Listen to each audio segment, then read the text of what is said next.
मुंबई की चकाचौंध भरी गगनचुंबी इमारतों के बीच विकास कॉरपोरेशन का कार्यालय हमेशा की तरह अपनी तेज गति से दौड़ रहा था। अनन्या मेहरा, जो कंपनी की सख्त और कुशल मानव संसाधन प्रबंधक थी, अपनी मेज पर फाइलों के ढेर में डूबी हुई थी। चारों ओर कंप्यूटरों की खड़खड़ाहट और फोन की घंटियों का शोर था, लेकिन अनन्या का ध्यान बार बार दरवाजे की तरफ जा रहा था। वहां वह पुराना चेहरा नहीं था जो पिछले 30 सालों से हर सुबह सबसे पहले चाय का कप लेकर हाजिर होता था। ईश्वर चंद की अनुपस्थिति आज बुरी तरह खल रही थी। ईश्वर चंद कंपनी का एक मामूली चपरासी था, लेकिन उसकी उपस्थिति कार्यालय की मशीनरी में उस तेल की तरह थी जो सब कुछ सुचारू रखता था। वह कभी भी अपने काम में देरी नहीं करता था और उसकी मुस्कान हमेशा स्थिर रहती थी। 3 दिन बीत चुके थे और उसका कोई अता पता नहीं था। अनन्या ने उसकी फाइल खोली तो पाया कि उसके सेवा लाभ और भविष्य निधि के कागजात अधूरे थे। नियमानुसार उसे खुद उपस्थित होना था, वरना उसकी मेहनत की कमाई सरकारी उलझनों में फंस जाती। उसे ढूंढना अब एक कानूनी मजबूरी बन गई थी। कार्यालय के अन्य कर्मचारी ईश्वर को केवल एक पद के रूप में देखते थे, जो फाइलों को एक मेज से दूसरी मेज तक ले जाता था। उनके लिए वह आसानी से प्रतिस्थापित किया जा सकता था, लेकिन अनन्या के मन में कुछ अलग चल रहा था। उसने ईश्वर के रिकॉर्ड में दिए गए पते को देखा, जो बुंदेलखंड के एक सुदूर गांव का था। वहां का नाम सुनते ही सूखे और गरीबी की तस्वीरें दिमाग में उभरने लगती थीं। अनन्या ने तय किया कि वह खुद वहां जाकर इस मामले को सुलझाएगी। उसके सहयोगियों ने इसे समय की बर्बादी कहा, पर वह नहीं मानी। अनन्या की आलीशान कार जब मुंबई की सीमा पार कर रही थी, तो उसे अपनी इस यात्रा पर थोड़ा संदेह होने लगा था। उसने कभी भी शहर की सुख सुविधाओं से बाहर कदम नहीं रखा था। ईश्वर जैसे लोग उसके लिए केवल आंकड़ों का हिस्सा थे, जिन्हें वह हर महीने वेतन सूची में देखती थी। लेकिन आज वह एक इंसान की तलाश में निकल पड़ी थी, जिसकी कीमत उसे तब पता चली जब वह वहां नहीं था। रास्ते में धूल और गर्मी बढ़ने लगी थी। थोड़ के बता चलाता है, साथ ही एक सभी वेतन को एसाल को भी सकता है। थोड़ के साथ ही एक सभी वेतन साथ ही वेतन एक सभी, जो धीरे धीरे शहरी आधुनिकता के आवरण को उसके चेहरे से उतार रही थी। जैसे जैसे किलोमीटर कम हो रहे थे, परिदृश्य बदल रहा था। ऊंची इमारतों की जगह अब झोपड़ियों और सूखे खेतों ने ले ली थी। अनन्या ने खिड़की से बाहर देखते हुए ईश्वर के शांत चेहरे को याद किया। वह हमेशा जी मैडम कहकर अपनी बात शुरू करता था, लेकिन उसकी आंखों में एक ऐसी गहराई थी जिसे अनन्या ने कभी समझने की कोशिश नहीं की।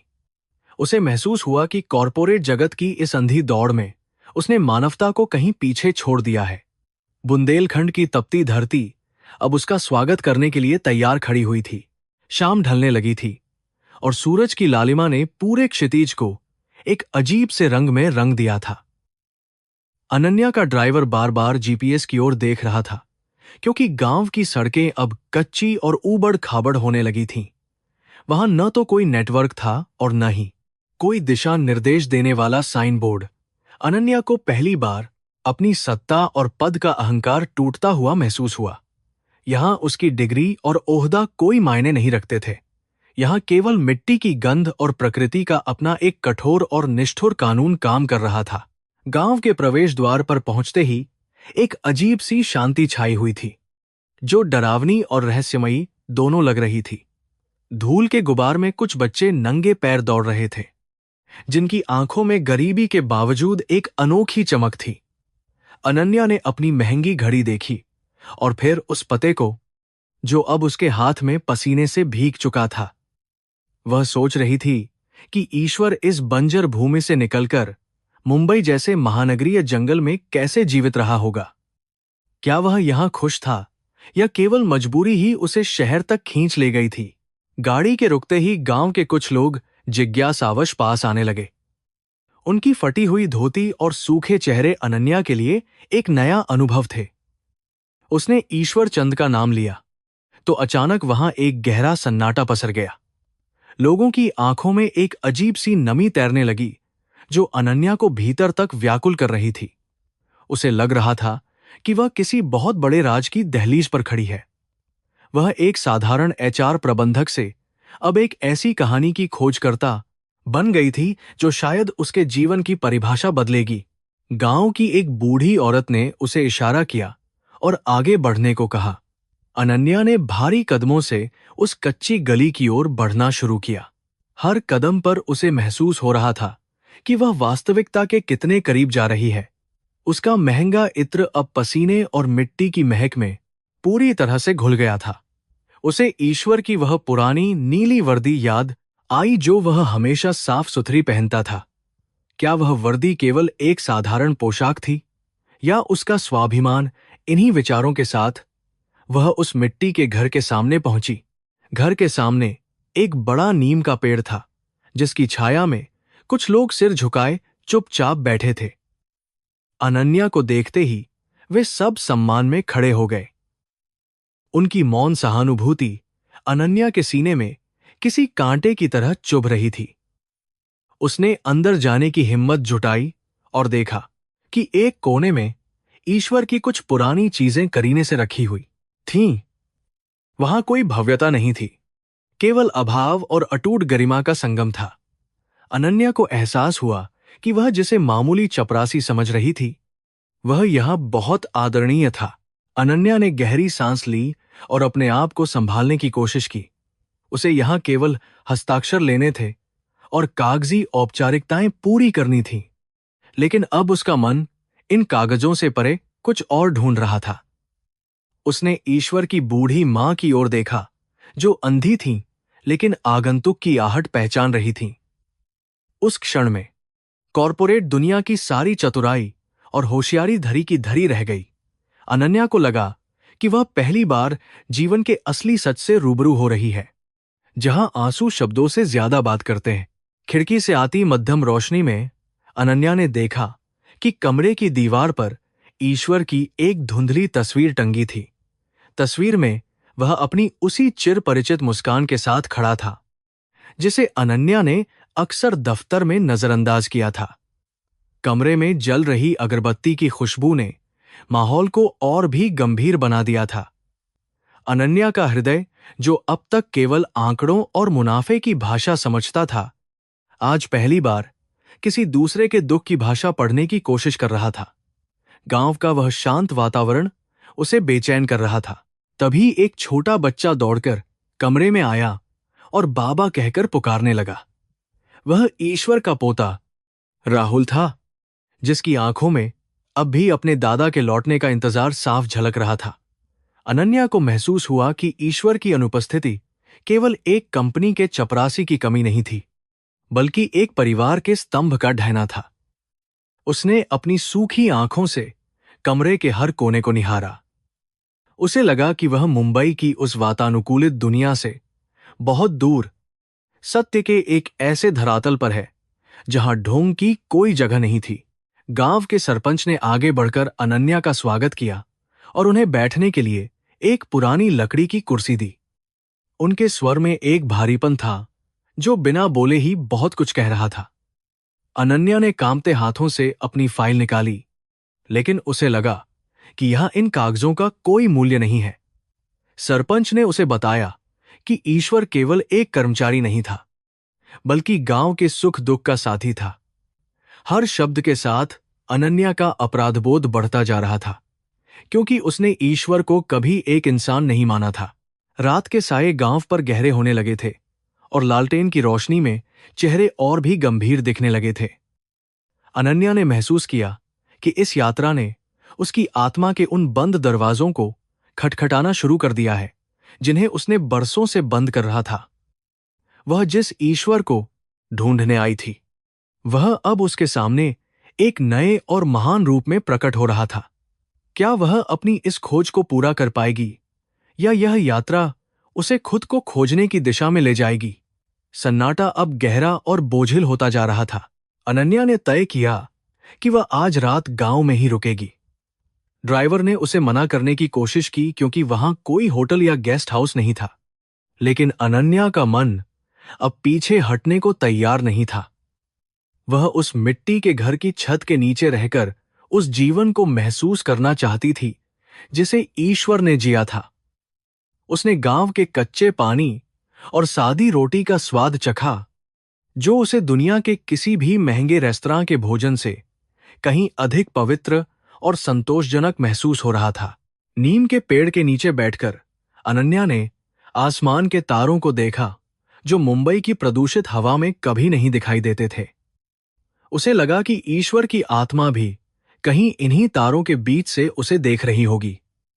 उसकी आंखों में पहली बार अपनी सफलता और धन दौलत के प्रति एक वितृष्णा पैदा हुई। वह सोचने लगी कि आखिर असली अमीरी क्या है? क्या वह बैंक बैलेंस है जिसे वह संभालती थी, या वह प्यार और सम्मान जो ईश्वर ने इस गांव के लोगों से कमाया था? सवाल उसके मन में गूंज रहे थे। तड़के सुबह की पहली किरण के साथ गांव में एक अजीब सी हलचल शुरू हुई। अनन्या की नींद पक्षियों के चहचहाने से खुली। उसने देखा कि दादी मां मंदिर के कोने में बैठकर प्रार्थना कर रही थीं। उनके चेहरे पर जो शांति थी, वह अनन्या ने आज तक किसी सफल सीईओ के चेहरे पर नहीं देखी थी। वह समझ नहीं पा रही थी कि इतने अभावों के बाद भी ये लोग इतने शांत और संतुष्ट कैसे रह सकते हैं। उसे लगा कि वह एक ऐसी पाठशाला में है जहां उसे जीवन का सबसे कठिन पाठ पढ़ाया जा रहा है। अनन्या ने अपनी डायरी निकाली और कुछ लिखने की कोशिश की, लेकिन शब्द उसके साथ नहीं दे रहे थे। उसकी भावनाओं का ज्वार इतना प्रबल था कि वह उसे कागजों पर उतारने में असमर्थ महसूस कर रही थी। उसने महसूस किया कि उसका यहां आना महज एक इत्तेफाक नहीं था, बल्कि शायद कर्मों का कोई पुराना हिसाब था जो उसे यहां तक खींच लाया था। वह ईश्वर के बारे में और अधिक जानने के लिए आतुर थी। वह जानना चाहती थी कि वह चुपचाप अपनी सैलरी का क्या करता था और क्यों गायब था। गांव के कुएं पर पानी भरती औरतों की बातें अनन्या के कानों में पड़ रही थीं। वे ईश्वर की दयालुता और उसके त्याग की कहानियां सुना रही थीं। अनन्या को पता चला कि ईश्वर अपनी आधी तनख्वाह गांव के अनाथ बच्चों की शिक्षा के लिए भेजता था। यह सुनकर अनन्या स्तब्ध रह गई। उसने सोचा कि जिस इंसान को वह गरीब छपरासी समझती थी, वह तो वास्तव में एक बड़ा दानी था।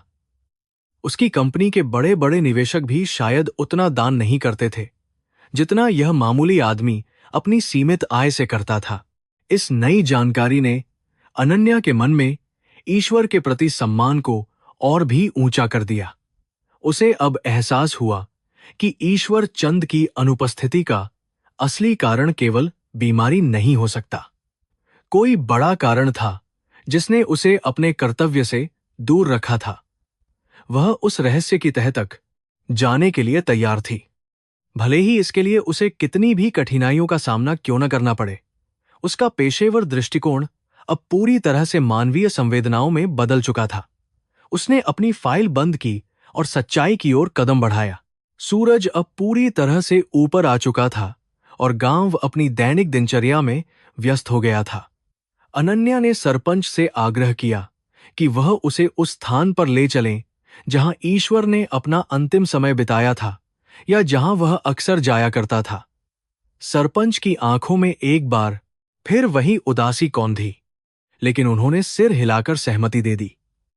अनन्या को लगा कि वह एक ऐसे मोड़ पर खड़ी है जहां से पीछे मुड़ना अब मुमकिन नहीं था। वह इस अनकही कहानी के अगले पन्ने को पलटने के लिए तैयार थी। सरपंच के साथ गांव की ऊबड़ खाबड़ पगडंडियों पर चलते हुए अनन्या को एहसास हुआ कि वह विकास की जिस परिभाषा को जानती थी, वह यहां पूरी तरह बेमानी थी। मुंबई के कांच के महलों और यहां की तपती मिट्टी के बीच का अंतर केवल भूगोल का नहीं, बल्कि संवेदनाओं का था। उसके महंगे जूते अब धूल की मोटी परत से ढक चुके थे, लेकिन उसे उनकी परवाह नहीं थी। वह देख रही थी कि कैसे प्रकृति अपनी निष्ठुरता में भी यहां के लोगों को धैर्य और सहनशीलता सिखा रही थी। हर कदम पर उसे ईश्वर की याद आ रही थी। रास्ते में उसे अपने ड्राइवर राम सिंह की वे बातें याद आने लगीं जो उसने यात्रा के दौरान कही थी। राम सिंह ने बड़े ही शांत स्वर में उसे कर्म के सिद्धांत के बारे में समझाया था। उसने कहा था कि इंसान जो बोता है वही काटता है, और कभी कभी हमारे छोटे छोटे कार्य भी ब्रह्मांड में बड़ी लहरें पैदा कर देते हैं। तब अनन्या ने उन बातों को पुराने जमाने का अंधविश्वास समझकर अनसुना कर दिया था। लेकिन अब इस बंजर भूमि को देखते हुए उसे उन शब्दों की गहराई समझ आ रही थी। ईश्वर का मौन सेवा भाव वास्तव में महान था। बुंदेलखंड की धरती का परिदृश्य किसी जले हुए कैनवास की तरह लग रहा था, जहां हर तरफ केवल कटीली झाड़ियां और सूखे हुए नाले दिखाई दे रहे थे। यहां की मिट्टी में ऐसी दरारें थीं जैसे किसी बूढ़े इंसान की हथेली हो, जो एक बूंद पानी के लिए तरस रही थी। अनन्या को अपने गले में एक अजीब सी भारीपन महसूस हुई, क्योंकि उसने कभी ऐसी विभीषिका नहीं देखी थी। उसे अब समझ आया कि ईश्वर दफ्तर के छोटे छोटे कामों के लिए कभी शिकायत क्यों नहीं करता था। उसके लिए दफ्तर का वह वातावरण इस संघर्ष की तुलना में स्वर्ग था। चिलचिलाती धूप ने अनन्या के माथे पर पसीने की बूंदें ला दी थीं, लेकिन उसका मन अब आराम की तलाश में नहीं था। वह उस सत्य को खोजने के लिए आतुर थी जो ईश्वर के जीवन के साथ गहराई से जुड़ा हुआ था। उसे महसूस हुआ कि उसने अब तक केवल सतह को देखा था, जबकि असली जीवन की जड़ें तो इस कठिन संघर्ष में छिपी हुई थीं। सरपंच ने बताया कि कैसे यहाँ के लोग हर साल बारिश का इंतजार करते हैं और कैसे उनकी उम्मीदें केवल ऊपर वाले के हाथ में होती हैं। यह सब अनन्या के लिए डरावना था। चलते चलते वे गांव के एक पुराने कुएं के पास पहुंचे, जो अब लगभग सूख चुका था। वहां कुछ स्त्रियां खाली घड़े लिए बैठी थीं और उनकी आंखों में निराशा साफ देखी जा सकती थी। अनन्या ने सोचा कि मुंबई में वे लोग जरा सी पानी की कटौती पर कितना हंगामा करते हैं, जबकि यह जीवन ही पानी की एक एक बूंद पर निर्भर था। ईश्वर चंद ने अपने शहर की कमाई का बड़ा हिस्सा इसी कुएं की मरम्मत और गांव के पानी की व्यवस्था में लगाया था। यह सुनकर अनन्या की आंखों में सम्मान और अपराधबोध के आंसू आ गए। अनन्या को याद आया कि कैसे एक बार उसने ईश्वर को केवल इसलिए डांटा था क्योंकि उसने चाय लाने में 5 मिनट की देरी कर दी थी। आज उसे उस डांट पर बेहद शर्मिंदगी महसूस हो रही थी, क्योंकि वह उस समय ईश्वर की परिस्थितियों से पूरी तरह अनजान थी। जानती थी कि वह आदमी किस मानसिक और आर्थिक बोझ के साथ हर दिन काम पर आता था। यहां की वास्तविकता ने उसे आईना दिखा दिया था कि वह कितनी संवेदनहीन प्रबंधक रही है। उसके कॉरपोरेट नियम यहां की मानवीय जरूरतों के सामने पूरी तरह बौने थे। गांव के बच्चों का एक समूह अनन्या के पीछे पीछे चलने लगा। वे उसके शहरी पहनावे को बड़े आश्चर्य से देख रहे थे। अनन्या ने महसूस किया कि इन बच्चों की मुस्कान में एक ऐसी शुद्धता थी जो शहर के बड़े बड़े स्कूलों के बच्चों में भी कम ही मिलती है। उसने ईश्वर के पोते राहुल के बारे में सोचा, जो अब अनाथ हो चुका था और जिसकी देखभाल करने वाला अब कोई नहीं बचा था। उसे अपनी जिम्मेदारी का एहसास हुआ कि वह केवल एक कंपनी की एचआर नहीं है, बल्कि एक इंसान के रूप में उसका कर्तव्य बनता है। जैसे जैसे वे आगे बढ़े, अनन्या को बुंदेलखंड की लोक कथाओं और वहां के लोगों के अडिग विश्वास के बारे में पता चला। सरपंच ने बताया कि यहाँ के लोग भाग्य को नहीं, बल्कि त्याग को सबसे बड़ा धर्म मानते हैं। ईश्वर ने अपनी पूरी जिंदगी इसी सिद्धांत पर जी थी और उसने कभी किसी से अपनी तकलीफों का जिक्र नहीं किया। वह अपने गांव के लिए एक मसीहा की तरह था, जिसने चुपचाप जलकर दूसरों को रोशनी दी। अनन्या का मन अब उस महान आत्मा के प्रति श्रद्धा से भर गया था और वह तुच्छ महसूस कर रही थी। रास्ते की झाड़ियों से टकराकर अनन्या का रेशमी दुपट्टा थोड़ा फट गया, पर उसने उस पर ध्यान भी नहीं दिया। उसका ध्यान तो उन बातों पर था जो सरपंच ईश्वर के बचपन के बारे में बता रहे थे। उन्होंने बताया कि कैसे ईश्वर ने कम उम्र में ही घर की सारी जिम्मेदारियां अपने कंधों पर उठा ली थीं। वह मुंबई केवल पैसे कमाने नहीं गया था, बल्कि अपने पुरखों की इस जमीन को बचाने के लिए गया था। अनन्या को लगा कि हर इंसान की एक कहानी होती है और वह केवल फाइलों को ही असली सच मान बैठी थी। दोपहर की हवा गर्म लपटों की तरह चेहरे को छू रही थी। लेकिन अनन्या ने अपनी छतरी खोलने से मना कर दिया। वह चाहती थी कि वह भी उसी धूप और कष्ट को महसूस करे जो यहाँ के लोग रोज झेलते हैं। उसने देखा कि कैसे एक छोटी सी लड़की अपने से बड़े घड़े को सिर पर उठाए पानी की तलाश में मीलों पैदल चल रही थी। यह दृश्य उसके दिल को छलनी कर गया और उसे अपनी विलासितापूर्ण जीवन शैली पर ग्लानि होने लगी। उसे अब समझ आया कि ईश्वर क्यों हमेशा सादगी से रहता था और फिजूल खर्ची से नफरत करता था। थोड़ी दूर चलने के बाद वे एक पुराने बरगद के पेड़ के नीचे रुके जहां गांव की पंचायत बैठती थी। वहां का वातावरण बहुत ही गंभीर था और बड़े बुजुर्ग कुछ महत्वपूर्ण चर्चा कर रहे थे। अनन्या को देखकर वे सब चुप हो गए, जैसे उन्हें किसी बाहरी व्यक्ति के दखल की उम्मीद न हो। सरपंच ने उनका परिचय कराया और बताया कि वह शहर से ईश्वर के लिए आई हैं। यह सुनते ही उन बुजुर्गों की आंखों में जो चमक और सम्मान उभरा, वह अनन्या के लिए किसी बड़े पुरस्कार से भी कहीं ज्यादा कीमती और अविस्मरणीय था। अनन्या ने अपनी डायरी निकाली और उन क्षणों को कैद करने की कोशिश की, लेकिन उसे लगा कि भावनाएं शब्दों की सीमा में नहीं बंध सकती। उसने महसूस किया कि शहरों में हम लोग केवल मशीन की तरह जीते हैं, जहां भावनाओं का कोई स्थान नहीं होता। यहां हर संवेदना सीधे दिल तक पहुंचती है और इंसान को उसकी असलियत का एहसास कराती है। उसे अपने दफ्तर की वे कृत्रिम मीटिंग्स और रणनीतियां याद आईं, जो अब उसे बहुत खोखली और बेमानी लग रही थीं। वह यहां एक नई अनन्या के रूप में खुद को देख रही थी। सरपंच ने उसे बताया कि ईश्वर अक्सर गांव के विकास के लिए योजनाएं बनाता रहता था और वह चाहता था कि गांव में एक पक्का स्कूल हो। उसने इसके लिए अपनी जमीन का एक टुकड़ा भी दान कर दिया था और वह हर महीने ईंटें खरीदने के लिए पैसे भेजता था। अनन्या ये सुनकर दंग रह गई कि एक चपरासी की हैसियत वाला आदमी इतने बड़े सपने देख सकता है। उसे लगा कि सपनों की ऊंचाई बैंक बैलेंस से नहीं, बल्कि इंसान के इरादों की मजबूती और उसकी नीयत की पवित्रता से मापी जानी चाहिए। और यह सत्य था। अचानक आसमान में धूल का एक बड़ा गुबार उठा, जिसे देखकर गांव वाले सतर्क हो गए। यह इस क्षेत्र की आम समस्या थी, लेकिन अनन्या के लिए यह एक डरावना अनुभव था। धूल ने सब कुछ धुंधला कर दिया और सांस लेना मुश्किल हो गया। फिर भी किसी ने भी घबराहट नहीं दिखाई। अनन्या ने देखा कि कैसे लोग एक दूसरे का हाथ पकड़कर खड़े हो गए और एक दूसरे को सहारा देने लगे। इस एकता और आपसी विश्वास ने उसे सिखाया कि मुसीबत के समय इंसानियत ही सबसे बड़ा हथियार होती है, जो हर बाधा पार कर लेती है। जब धूल का गुबार शांत हुआ, तो प्रकृति ने एक बार फिर अपनी शांति ओढ़ ली। अनन्या का चेहरा और बाल धूल से भर चुके थे, लेकिन उसके मन में एक स्पष्टता आ गई थी।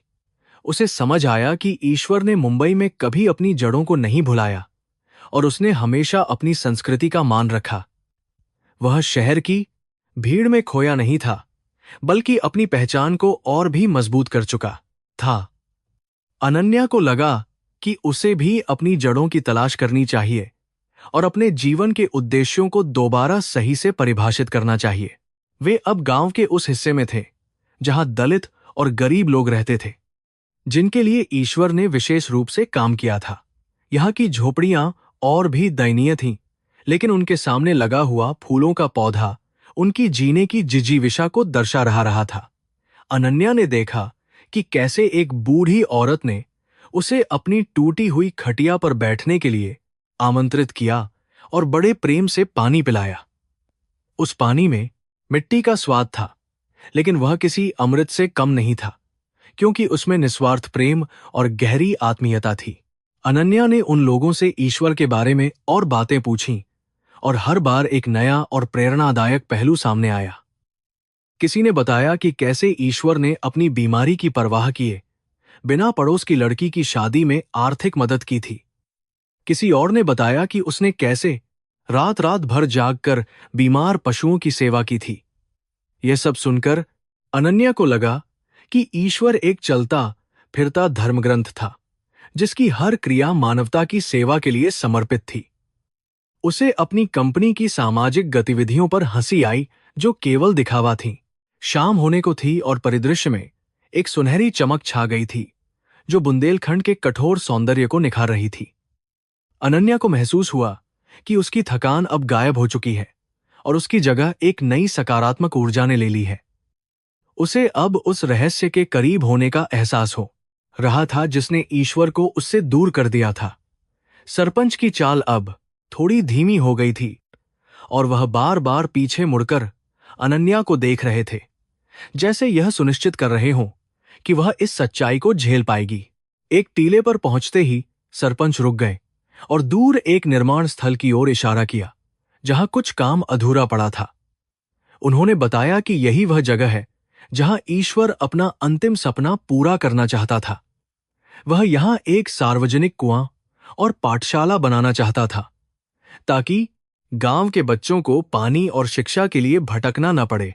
अनन्या ने गौर से देखा तो पाया कि वहां काम रुक चुका था और केवल पुराने औजार बिखरे पड़े थे। वह खामोशी उसे अब बहुत ज्यादा चुभने लगी थी। सूरज की आखिरी किरणें अब विदा ले रही थीं और पक्षी अपने घोंसलों की ओर लौट रहे थे। अनन्या ने महसूस किया कि उसका हृदय भी अब अपने असली घर की ओर लौटने की छटपटाहट महसूस कर रहा है। वह घर ईंट पत्थरों का नहीं बल्कि करुणा और दया का घर था। उसने सरपंच से पूछा कि काम रुक क्यों गया और ईश्वर कहाँ है। सरपंच ने एक लंबी आह भरी और चुपचाप उस कुएं की गहरी दीवारों की ओर देखने लगे। उस मौन में छिपी व्यथा अनन्या के रोंगटे खड़े करने के लिए काफी थी। उस ऊंचे टीले से पूरा गांव दिखाई दे रहा था और उसकी जलती हुई चिमनियों से निकलता धुआं एक अजीब सी उदासी फैला रहा था। अनन्या को लगा कि वह इतिहास के एक ऐसे पन्ने पर खड़ी है जहां स्याही सूख चुकी है पर दर्द अभी भी ताजा है।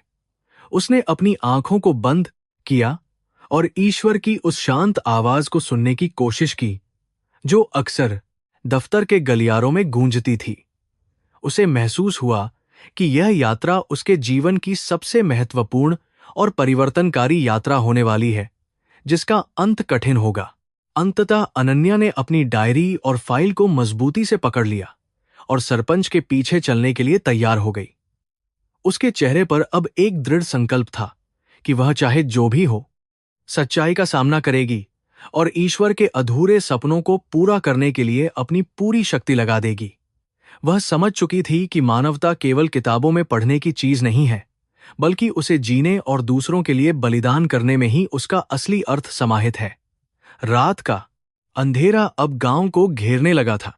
जैसे ही वे टीले से नीचे उतरे, गांव के मंदिर की घंटियों की आवाज गूंज उठी जिसने वातावरण में एक आध्यात्मिक पवित्रता भर दी। अनन्या ने महसूस किया कि उसकी आत्मा के तार अब इस मिट्टी से जुड़ चुके हैं और वह अब कभी पहले जैसी नहीं रह पाएगी।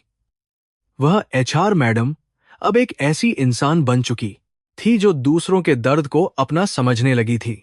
उसकी आंखों में अब आंसू नहीं बल्कि एक नई ज्योति थी जो उसे आने वाले कठिन समय में रास्ता दिखाने के लिए काफी थी। सरपंच के साथ चलते हुए अनन्या उस मिट्टी के घर के द्वार पर पहुंची जिसके ऊपर पुराना नीम का पेड़ अपनी विशाल छाया फैलाए खड़ा था। घर की दीवारें कच्ची थीं, लेकिन उन पर गेरू से की गई चित्रकारी एक अजीब सी जीवंतता प्रदान कर रही थी। वहां की हवा में गोबर के उपलों और सूखी घास की एक मिलीजुली गंध थी जो अनन्या के लिए एकदम नई थी। उसे यकीन नहीं हो रहा था कि 30 साल तक एक बड़े शहर में रहने के बाद भी ईश्वर ने अपनी सादगी को इस तरह संजो कर रखा था। आंगन में एक टूटी हुई खटिया पर एक वृद्ध महिला बैठी थी जिसकी आंखें सफेद मोतियाबिंद की चादर से ढकी हुई थीं। वह ईश्वर की मां थी जिन्हें गांव के लोग सम्मान से दादी कहते थे। अनन्या को देखते ही उन्होंने अपनी कांपती हुई आवाज में पूछा कि कौन आया है। उनके स्वर में एक ऐसी ममता और अधिकार था कि अनन्या के कदम खुद रुक गए। उसने पहली बार किसी को बिना देखे केवल उसकी आहट से पहचानते हुए महसूस किया। वह दृश्य अनन्या के कठोर पेशेवर मुखौटे को धीरे धीरे पिघलाने लगा था। राहुल, ईश्वर का 7 साल का पोता, अपनी दादी के पास बैठा एक फटी हुई किताब पढ़ रहा था। उसकी आंखों में वही चमक थी जो ईश्वर की आंखों में अक्सर दफ्तर में दिखाई देती थी। जब अनन्या ने अपना परिचय दिया तो बच्चे के चेहरे पर एक उम्मीद की किरण जागी।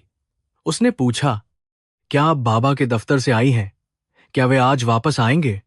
इस मासूम सवाल ने अनन्या के सीने में एक अजीब सी टीस पैदा कर दी।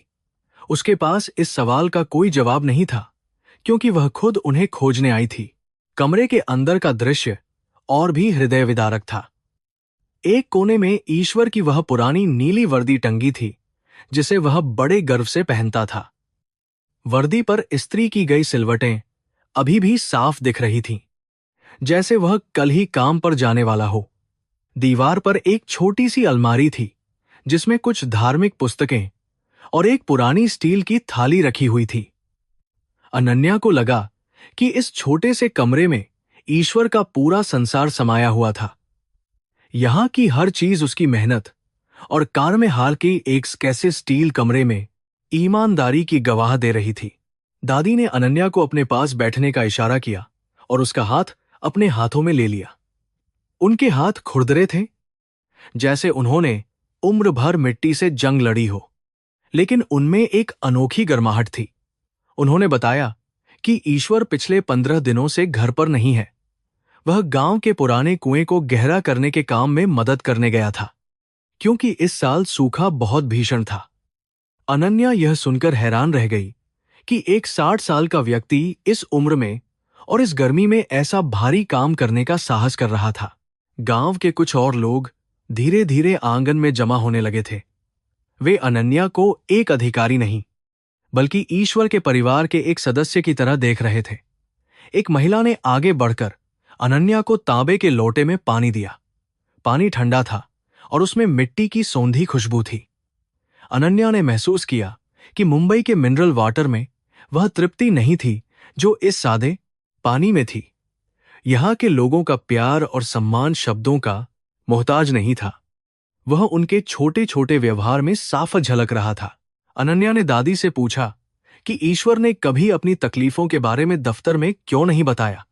दादी ने एक लंबी सांस ली और मुस्कुराते हुए कहा, बेटा, ईश्वर का मानना था कि काम ही पूजा है और अपनी परेशानियों का ढिंढोरा पीटना स्वाभिमान के खिलाफ है। यह सुनकर अनन्या को अपनी कॉरपोरेट संस्कृति की याद आई, जहां लोग छोटी सी उपलब्धि पर भी बड़े बड़े ईमेल लिखते थे। उसे लगा कि वह एक ऐसे इंसान के घर में है जो शब्दों से नहीं, बल्कि अपने शांत और निस्वार्थ कर्मों से महान बना था। राहुल ने अनन्या का हाथ पकड़कर उसे घर के पीछे ले गया, जहां ईश्वर ने एक छोटा सा बगीचा बना रखा था। वहां कुछ औषधीय पौधे और सब्जियां उगी हुई थीं, जो इस बंजर इलाके में किसी चमत्कार से कम नहीं थीं। राहुल ने बताया कि उसके दादाजी कहते थे कि अगर हम धरती की सेवा करेंगे तो वह हमें कभी भूखा नहीं रहने देगी। अनन्या ने देखा कि कैसे ईश्वर ने अभावों के बीच भी जीवन को सुंदर बनाने का प्रयास किया था। उसके मन में ईश्वर के प्रति श्रद्धा और भी अधिक गहरी होती गई। शाम की मध्यम रोशनी में अनन्या ने कमरे के एक कोने में रखे लकड़ी के संदूक को देखा। वह संदूक पुराना था, लेकिन उस पर पीतल के ताले की चमक अभी भी बरकरार थी। दादी ने बताया कि इस संदूक में ईश्वर की सबसे कीमती चीजें रखी हैं। अनन्या की उत्सुकता बढ़ गई, लेकिन उसने मर्यादा का पालन करते हुए उसे खोलने की कोशिश नहीं की। उसे महसूस हुआ कि ईश्वर का व्यक्तित्व इस संदूक की तरह ही था, बाहर से साधारण और पुराना, लेकिन भीतर से अनुभवों और मूल्यों के खजाने से भरा हुआ। तभी गांव के एक युवक ने आकर बताया कि ईश्वर अभी भी उस स्थान पर है जहां कुआं खोदा जा रहा है, लेकिन वह किसी से बात नहीं कर पा रहा है। अनन्या के मन में एक अज्ञात डर समा गया। उसने तुरंत वहां जाने का फैसला किया। दादी की आंखों से एक आंसू टपककर उनके गालों पर ठहर गया। उन्होंने अनन्या से कहा, बेटा, उसे कहना कि उसका पोता उसका इंतजार कर रहा है। अनन्या ने भारी मन से सिर हिलाया और उस दिशा की ओर चल पड़ी जहां सच्चाई उसका इंतजार कर रही थी। रास्ते में चलते हुए अनन्या को महसूस हुआ कि वह जो खोज रही थी वह केवल एक कर्मचारी नहीं था। वह तो मानवता के एक ऐसे रूप की तलाश में थी जिसे उसने आधुनिकता की दौड़ में खो दिया था। गांव की शांति और सादगी उसके भीतर के कोलाहल को शांत कर रही थी। उसे लग रहा था कि वह एक अलग ही दुनिया में प्रवेश कर चुकी है, जहां समय रुक गया है। हर पत्थर और हर पेड़ उसे ईश्वर की कहानियां सुनाता हुआ प्रतीत हो रहा था, जो समर्पण और त्याग से भरी थी। सूरज ढल चुका था और आसमान में लालिमा की जगह अब गहरा नीला रंग छा गया था। अनन्या के पैरों में छाले पड़ने लगे थे, लेकिन उसका संकल्प उसे आगे बढ़ने की प्रेरणा दे रहा था। उसे एहसास हुआ कि उसने अपनी पूरी जिंदगी केवल बाहरी दिखावे और पद प्रतिष्ठा को पाने में लगा दी, जबकि असली खुशी तो दूसरों के काम आने में थी। ईश्वर ने एक मामूली चपरासी होकर भी वह सब पा लिया था जिसे बड़े बड़े अधिकारी तरसते थे। उसके मन में अब केवल एक ही इच्छा थी, ईश्वर से मिलना। जब वह निर्माण स्थल के करीब पहुंची तो उसने देखा कि वहां लालटेन की रोशनी में कुछ लोग काम कर रहे थे। वहां का वातावरण बहुत ही गंभीर और तनावपूर्ण था। मिट्टी के बड़े बड़े ढेर लगे हुए थे और कुएं की गहराई से आती आवाजें हवा में गूंज रही थीं। अनन्या का दिल जोर जोर से धड़कने लगा। उसे लग रहा था कि वह किसी बड़े रहस्य के करीब पहुंच चुकी है। उसने देखा कि लोग एक घेरा बनाकर खड़े थे और बीच में कोई लेटा हुआ था। उसकी धड़कनें अब बेकाबू हो रही थीं। उस भीड़ को चीरकर जब अनन्या आगे बढ़ी तो उसकी आंखों के सामने जो दृश्य था, उसने उसकी रूह काम गई। वहां ईश्वर चंद जमीन पर बेसुध पड़ा था। उसके हाथ मिट्टी और खून से सने हुए थे। उसके चेहरे पर थकान के गहरे निशान थे, लेकिन एक अजीब सी शांति अभी भी विद्यमान थी। अनन्या के मुंह से चीख निकलते निकलते रह गई। उसने कभी सपने में भी नहीं सोचा था कि उसका गरीब चपरासी अपनी जान की बाजी लगाकर अपने गांव के लिए पानी की एक एक बूंद जुटाने में लगा होगा। सरपंच ने बताया तो सरपंच कि ईश्वर पिछले 3 दिनों से बिना सोए और बिना खाए कुएं की खुदाई कर रहा था ताकि गांव की प्यास बुझ सके। आज दोपहर अचानक उसे चक्कर आया और वह गिर पड़ा, लेकिन उसने किसी को शहर ले जाने नहीं दिया। वह बस यही कह रहा था कि जब तक पानी नहीं निकलेगा वह यहां से नहीं जाएगा। अनन्या ने ईश्वर के चेहरे की ओर देखा और उसे लगा कि वह किसी इंसान को नहीं बल्कि साक्षात सेवा की मूरत को देख रही है। उसके आंसू अब रुकने का नाम नहीं ले रहे थे। अनन्या ने अपने बैग से पानी की बोतल निकाली और ईश्वर के सूखे होंठों पर कुछ बूंदें डाली। ईश्वर ने बहुत धीरे से अपनी आंखें खोलीं और जब उसने अपनी मैडम को अपने सामने देखा तो उसकी आंखों में पहचान की एक फीकी सी चमक उभरी। उसने कांपते स्वर में कहा, मैडम, आप यहां? दफ्तर में सब ठीक तो है? अनन्या की गला भर आया और वह कुछ बोल नहीं पाई। उसे अपनी तुच्छता का एहसास हो रहा था कि यह आदमी मरणासन्न स्थिति में भी अपने काम की चिंता कर रहा था। ईश्वर ने मुस्कुराते हुए एक कमजोर हाथ कुएं की ओर इशारा किया और कहा, पानी। पानी निकल आया है मैडम।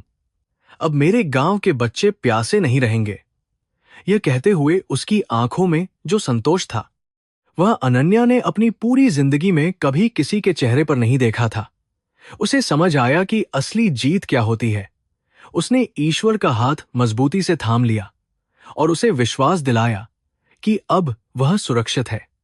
उस पल में उन दोनों के बीच का ऊंच नीच का भेद हमेशा के लिए मिट गया था। गांव वालों ने ईश्वर को एक स्ट्रेचर पर लिटाया और उसे वापस घर की ओर ले जाने लगे। अनन्या उनके पीछे पीछे चल रही थी, जैसे किसी पवित्र शोभा यात्रा का हिस्सा हो। उसे महसूस हुआ कि इस यात्रा ने उसे एक नया जन्म दिया है। वह अनन्या नहीं थी जो केवल दक्षता और समय की पाबंदी को ही सब कुछ मानती थी। वह एक ऐसी इंसान बन गई थी जो अब आत्मा की आवाज सुनना सीख गई थी। रात की हवा अब शीतल हो गई थी और उसमें एक नई उम्मीद की गंध थी। जब वे घर पहुंचे तो दादी और राहुल पहले से ही दरवाजे पर खड़े थे। ईश्वर को इस हालत में देखकर दादी रोई नहीं, बल्कि उन्होंने शांति से उसका सिर अपनी गोद में रख लिया। उन्होंने कहा, मेरा बेटा अपना धर्म निभाकर आया है। उस अंधकार भरे कमरे में ईश्वर का चेहरा दिव्य लग रहा था। अनन्या को लगा कि उसे अपनी फाइल के हस्ताक्षरों से कहीं ज्यादा कीमती चीज मिल गई थी।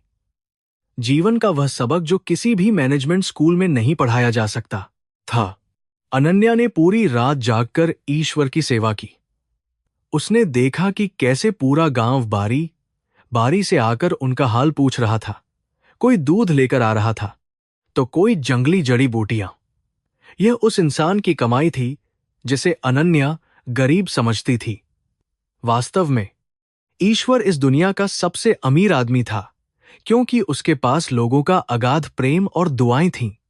अनन्या ने खिड़की से बाहर देखते हुए प्रार्थना की कि ईश्वर को एक और मौका मिले ताकि वह अपनी आंखों से अपना सपना पूरा होते देख सके। सुबह की पहली किरण के साथ ही गांव में एक नई ऊर्जा का संचार हुआ। ईश्वर की हालत अब थोड़ी बेहतर थी और वह होश में आ गया था। उसने अनन्या की ओर देखा और उसका शुक्रिया अदा किया। अनन्या ने उससे कहा कि उसे अब दफ्तर की चिंता करने की जरूरत नहीं है, वह सब संभाल लेगी। लेकिन उसके मन में एक बड़ी योजना चल रही थी। वह जानती थी कि उसे ईश्वर के लिए और इस गांव के लिए कुछ बहुत बड़ा करना है, जो केवल कागजी कागजात तक सीमित नहीं होगा। उसने अपने फोन में कुछ नंबर डायल किए और अपने कुछ पुराने संपर्कों से बात की। वह चाहती थी कि ईश्वर का यह बलिदान बेकार न जाए। उसने तय किया कि वह कंपनी के सीएसआर फंड को इस गांव के विकास के लिए इस्तेमाल करेगी।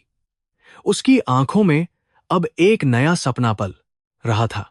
उसे महसूस हुआ कि ईश्वर ने उसे जो रास्ता दिखाया है वह बहुत कठिन है, लेकिन सबसे अधिक संतोषप्रद भी है। उसकी यह यात्रा अब एक नए मिशन में तब्दील हो चुकी थी, जिसने उसे नया उद्देश्य दिया था। सुबह की सुनहरी किरणें खिड़की के रास्ते कमरे में आ रही थीं।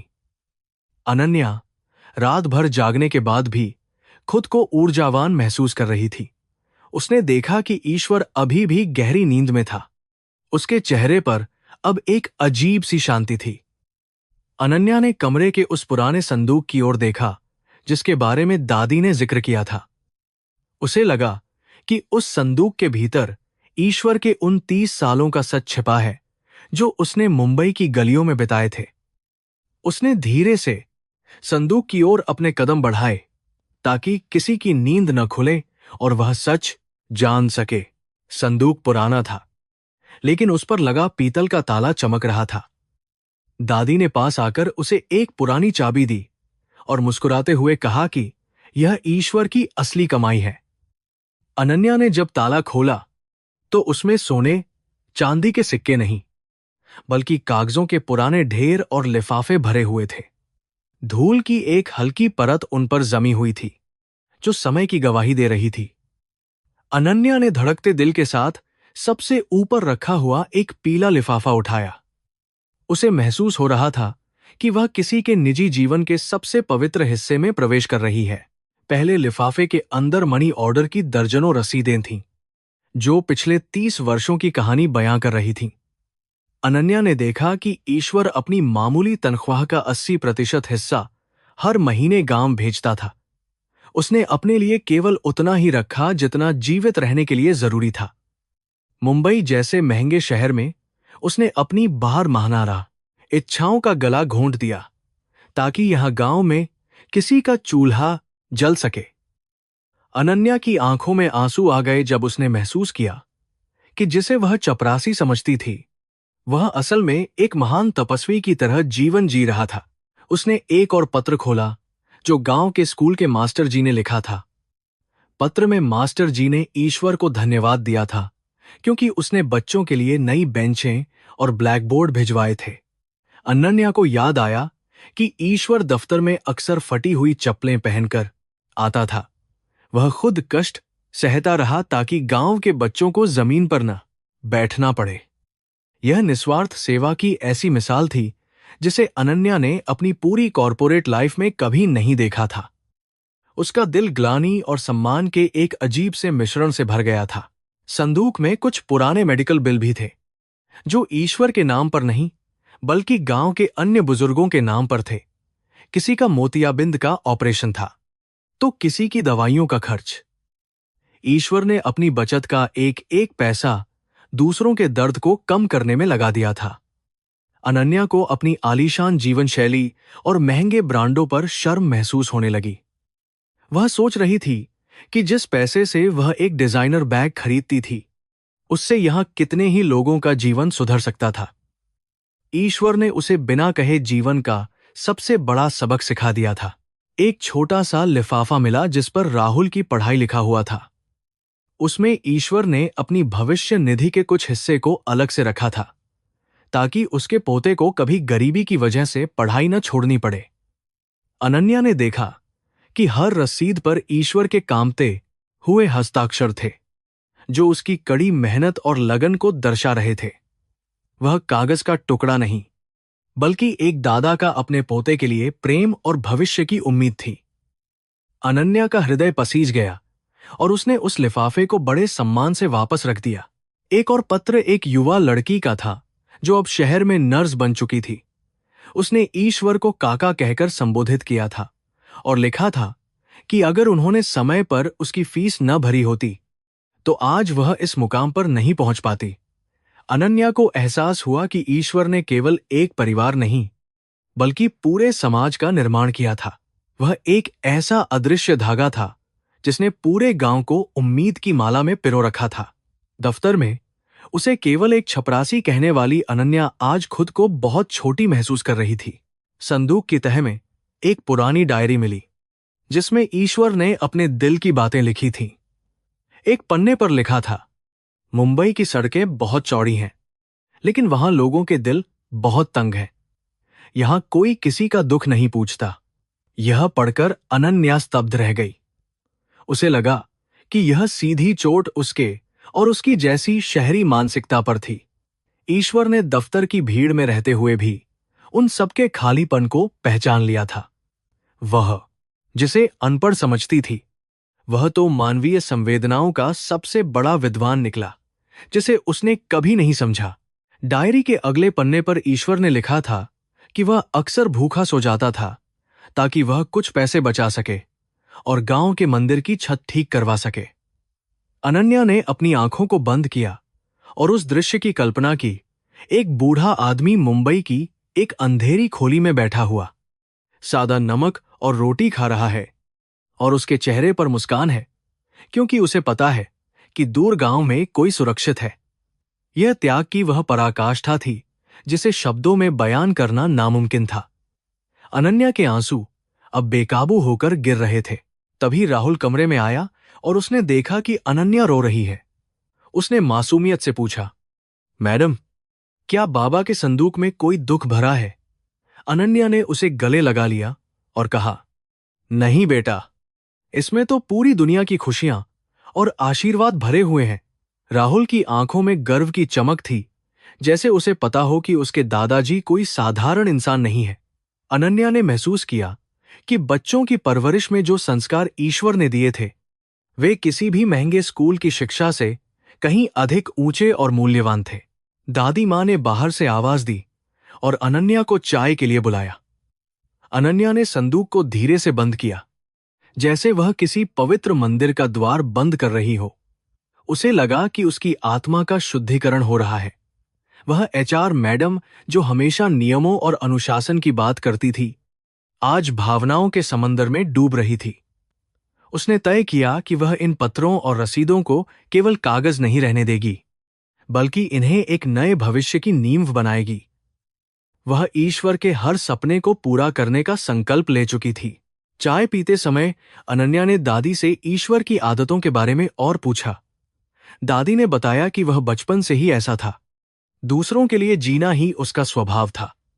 उसने कभी अपने लिए नया कुर्ता नहीं खरीदा, लेकिन गांव के हर त्योहार पर बच्चों को मिठाई जरूर खिलाता था। अनन्या को दफ्तर के वे दिन याद आए जब वह ईश्वर को काम के बोझ तले दबा देती थी, और उसने कभी पलटकर उससे उसकी खैरियत नहीं पूछी थी। आज उसे वह हर डांट और हर आदेश एक बोझ की तरह लग रहा था। गांव के मास्टर जी भी वहां पहुंच गए और उन्होंने अनन्या को बताया कि ईश्वर ने कैसे गांव में एक छोटी सी लाइब्रेरी शुरू करने में मदद की थी। उन्होंने कहा, ईश्वर भले ही छपरासी थे, लेकिन उनकी सोच किसी राजा से कम नहीं थी। अनन्या ने सुना कि कैसे ईश्वर ने पुराने अखबारों और पत्रिकाओं को दफ्तर से लाकर यहां जमा किया था ताकि गांव के युवा दुनिया की खबरों से जुड़ सके। यह सुनकर अनन्या की आंखों में एक नई चमक आ गई। उसने महसूस किया कि ईश्वर ने संसाधनों की कमी को कभी बाधा नहीं बनने दिया। अनन्या ने अपने मन में एक योजना बनाई कि वह इन सभी जानकारियों को कंपनी की बोर्ड मीटिंग में रखेगी। वह चाहती थी कि कंपनी के मालिक भी जाने कि उनकी सफलता के पीछे ऐसे कितने ही गुमनाम नायकों का हाथ है। वह ईश्वर को केवल एक पीड़ित के रूप में नहीं, बल्कि एक रोल मॉडल के रूप में पेश करना चाहती थी। उसे लगा कि अब उसका पेशा और उसका व्यक्तित्व एक दिशा में मिल रहे हैं। वह अब केवल कर्मचारियों का प्रबंधन नहीं करेगी, बल्कि उनके जीवन में बदलाव लाने की कोशिश करेगी। शाम को जब ईश्वर की आंखें खुलीं, तो उसने देखा कि अनन्या अभी भी उसके पास बैठी है। उसने धीरे से कहा, मैडम, आपको शहर वापस जाना चाहिए। यह बहुत तकलीफ है। अनन्या ने उसका हाथ थामते हुए कहा, ईश्वर जी, असली तकलीफ तो शहर में है, जहां हम इंसानियत भूल गए हैं। मुझे यहां रहने दीजिए।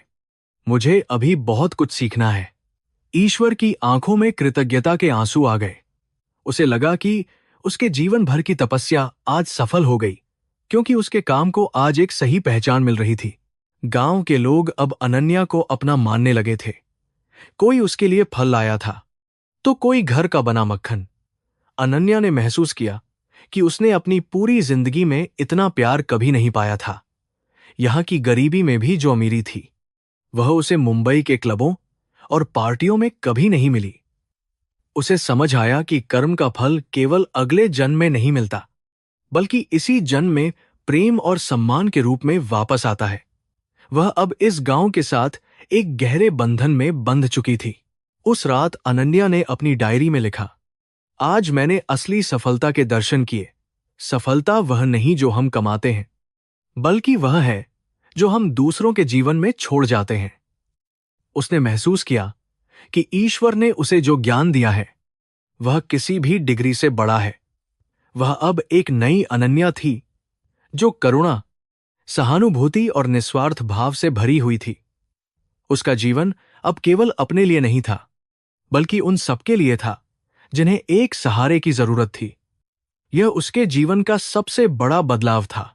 उसने संदूक की उन रसीदों की एक फोटो अपने फोन में ली, ताकि वह उन्हें हमेशा याद रख सके। वे रसीदें उसके लिए किसी वसीयत से कम नहीं थीं। उसने सोचा कि वह कंपनी में एक ईश्वर चंद वेलफेयर फंड शुरू करेगी, जिससे अन्य कर्मचारियों के परिवारों की मदद की जा सके। उसके मन में विचारों का ज्वार उठ रहा था और वह जल्द से जल्द इन्हें अमल में लाना चाहती थी। वह समझ चुकी थी कि बदलाव की शुरुआत खुद से होती है, और वह अब इसके लिए पूरी तरह तैयार थी। सुबह होने पर अनन्या ने गांव के स्कूल का दौरा किया, जिसे ईश्वर ने अपनी मेहनत से सींचा था। स्कूल की इमारत जर्जर थी, लेकिन बच्चों के चेहरों पर जो उत्साह था, उसने अनन्या को भावुक कर दिया। उसने देखा कि कैसे बच्चे एक फटे हुए ब्लैकबोर्ड पर बड़े ध्यान से लिख रहे थे।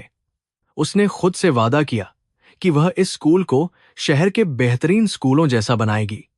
यह ईश्वर के प्रति उसकी सच्ची श्रद्धांजलि होगी। उसकी आंखों में अब एक नया और दृढ़ संकल्प साफ झलक रहा था। जैसे जैसे दिन बीत रहे थे, अनन्या और ईश्वर का रिश्ता एक कर्मचारी और मालिक से बढ़कर एक गुरु और शिष्या का होता जा रहा था। ईश्वर ने उसे जीवन के वे गूढ़ रहस्य सिखाए, जो केवल सादगी और अनुभव से ही प्राप्त किए जा सकते हैं। अनन्या को लगा कि उसे अपनी कॉर्पोरेट पहचान से परे एक नई पहचान मिल गई है। वह अब मैडम नहीं, बल्कि गांव की बेटी बन गई थी। यह एहसास उसे एक ऐसी मानसिक शांति दे रहा था जिसकी उसने कभी कल्पना भी नहीं की थी। अनन्या ने सरपंच से बात की और गांव की अन्य समस्याओं को समझने की कोशिश की। उसने पाया कि पानी और शिक्षा के अलावा स्वास्थ्य सेवाओं की भी बहुत कमी थी। उसने तुरंत अपनी बचत से कुछ पैसे निकालने का निर्णय लिया, ताकि प्राथमिक चिकित्सा केंद्र में दवाइयां उपलब्ध कराई जा सकें। यह उसका पहला छोटा कदम था, एक बड़े बदलाव की ओर। उसे महसूस हुआ कि देने में जो खुशी है वह पाने में कभी नहीं हो सकती। ईश्वर के उस पुराने संदूक ने उसे जीवन का असली खजाना दिखा दिया था। रात के सन्नाटे में जब गांव सो रहा था, अनन्या नीम के पेड़ के नीचे बैठकर उन सभी पलों को याद कर रही थी। उसे लगा कि ईश्वर की नीली वर्दी केवल एक कपड़े का टुकड़ा नहीं थी, बल्कि वह ईमानदारी और कर्तव्यनिष्ठा का एक कवच थी। उसने खुद से वादा किया कि वह दफ्तर लौटकर हर छोटे कर्मचारी को उसी सम्मान से देखेगी जो ईश्वर का हक था। उसकी सोच का दायरा अब असीमित हो चुका था। वह जानती थी कि उसे अभी बहुत लंबी यात्रा तय करनी है, पर वह डरी हुई नहीं थी। अंतिम बार उसने उस संदूक की ओर देखा और उसे प्रणाम किया। वह लकड़ी का बक्सा उसके लिए अब एक पवित्र ग्रंथ की तरह था। उसने महसूस किया कि असली अमीरी दिल की उदारता में होती है, बैंक के खातों में नहीं। ईश्वर चंद ने उसे वह दृष्टि दी थी जिससे वह अब दुनिया को एक नए और बेहतर नजरिए से देख सकती थी। वह तैयार थी मुंबई लौटने के लिए, लेकिन एक अधूरे काम को पूरा करने के जुनून के साथ। उसके भीतर की मानवता अब पूरी तरह जाग चुकी थी। सूरज की अंतिम किरणें बुंदेलखंड की सूखी धरती पर एक रहस्यमयी लालिमा बिखेर रही थीं। अनन्या एक बार फिर उस निर्माणाधीन कुएं के पास खड़ी थी, जहां ईश्वर ने अपनी पूरी ताकत झोंक दी थी। हवा में उड़ती धूल और तपती मिट्टी की गंध उसे एक अनकही व्यथा का एहसास करा रही थी। यहां की खामोशी में एक ऐसी चीख दबी थी जिसे केवल एक संवेदनशील हृदय ही सुन सकता था। अनन्या को लगा कि यह स्थान केवल एक गड्ढा नहीं, बल्कि एक इंसान की अटूट आस्था और बलिदान का जीवंत स्मारक है, जो अब अधूरा था। अनन्या ने कुएं के किनारे पड़े उन औजारों को देखा जो अब जंग खा रहे थे। एक पुराना फावड़ा और मिट्टी से सनी हुई टोकरी वहां ईश्वर की मेहनत की गवाही दे रहे थे। उसने महसूस किया कि इन बेजान चीजों में भी ईश्वर की छुअन का एहसास अभी बाकी था। सरपंच ने धीरे से उसके पास आकर बताया कि ईश्वर ने इन पत्थरों को तोड़ने के लिए किसी मशीन का इंतजार नहीं किया था। उसने अपने बूढ़े और कांपते हाथों से ही इस कठोर जमीन का सीना चीर दिया था, ताकि गांव की प्यास बुझ सके और जीवन बचे। तभी गांव का एक वृद्ध वैद्य डॉक्टर वहां आया, जिसके हाथ में कुछ पुरानी रिपोर्टें और दवाइयों के खाली पत्ते थे। उसने अनन्या की ओर देखते हुए एक ऐसी सच्चाई बयां की जिसने उसके पैरों तले की जमीन खिसका दी। वैद्य ने बताया कि ईश्वर पिछले 2 सालों से एक गंभीर बीमारी से जूझ रहा था, जिसकी जानकारी उसने किसी को नहीं दी थी। वह हर महीने जो दवाइयां मुंबई से मंगाता था, उन्हें वह खुद नहीं खाता था, बल्कि गांव के दूसरे बीमार बुजुर्गों को दे देता था। यह सुनकर अनन्या की रूह कांप उठी। अनन्या ने कांपते हाथों से उन मेडिकल रिपोर्टों को पढ़ा, जिनमें साफ लिखा था कि ईश्वर के फेफड़े मुंबई की प्रदूषित हवा और धूल की वजह से बुरी तरह खराब हो चुके थे। डॉक्टरों ने उसे पूर्ण आराम की सलाह दी थी, लेकिन उसने आराम के बजाय अपने गांव की सेवा को चुना। वह हर दिन दफ्तर में मुस्कुराता रहा, ताकि किसी को शक न हो और उसकी तनख्वाह बंद न हो जाए। वह अपनी मौत की परवाह किए बिना केवल दूसरों के जीवन को संवारने में लगा रहा। अनन्या की आंखों से आंसू बहने लगे। वैद्य ने आगे बताया कि जब ईश्वर गांव लौटा तो उसकी हालत और भी बिगड़ गई थी, लेकिन वह रुकने को तैयार नहीं था। उसने कहा था कि अगर वह मर भी जाए तो उसे गम नहीं होगा, बस इस कुएं में पानी दिख जाना चाहिए। उसने अपनी बीमारी के दर्द को काम के पसीने में छुपा लिया था। अनन्या को याद आया कि कैसे वह अक्सर दफ्तर में उसे सुस्त कह देती थी, जबकि वह आदमी हर पल असहनीय पीड़ा सह रहा था। उसे अपनी हर डांट एक खंजर की तरह चुभने लगी थी। शाम का धुंधलका गहरा होता जा रहा था और गांव के लोग लालटेन जलाकर कुएं के चारों ओर जमा होने लगे थे। अनन्या ने देखा कि ईश्वर की मेहनत बेकार नहीं गई थी। कुएं की गहराई में पानी की एक मध्यम सी चमक दिखाई दे रही थी। वह पानी केवल प्रकृति का उपहार नहीं था, बल्कि ईश्वर के खून और पसीने का निचोड़ था। गांव के बच्चे उस पानी को देखने के लिए उत्साहित थे। पर उन्हें नहीं पता था कि इस पानी की कीमत क्या थी। अनन्या को मानवता के इस रूप ने भीतर तक झकझोर दिया था। अचानक भीड़ में हलचल हुई और ईश्वर को एक चारपाई पर लिटाकर वहां लाया गया। वह अपनी आंखों से उस कुएं को देखना चाहता था जिसे उसने अपनी आखिरी सांसों से सींचा था। उसकी हालत बहुत नाजुक थी और चेहरा पीला पड़ चुका था, लेकिन उसकी आंखों में एक अजीब सी दिव्य ज्योति थी। अनन्या उसके पास घुटनों के बल बैठ गई और उसका हाथ थाम लिया। उस क्षण में दफ्तर की कोई औपचारिकता नहीं बची थी।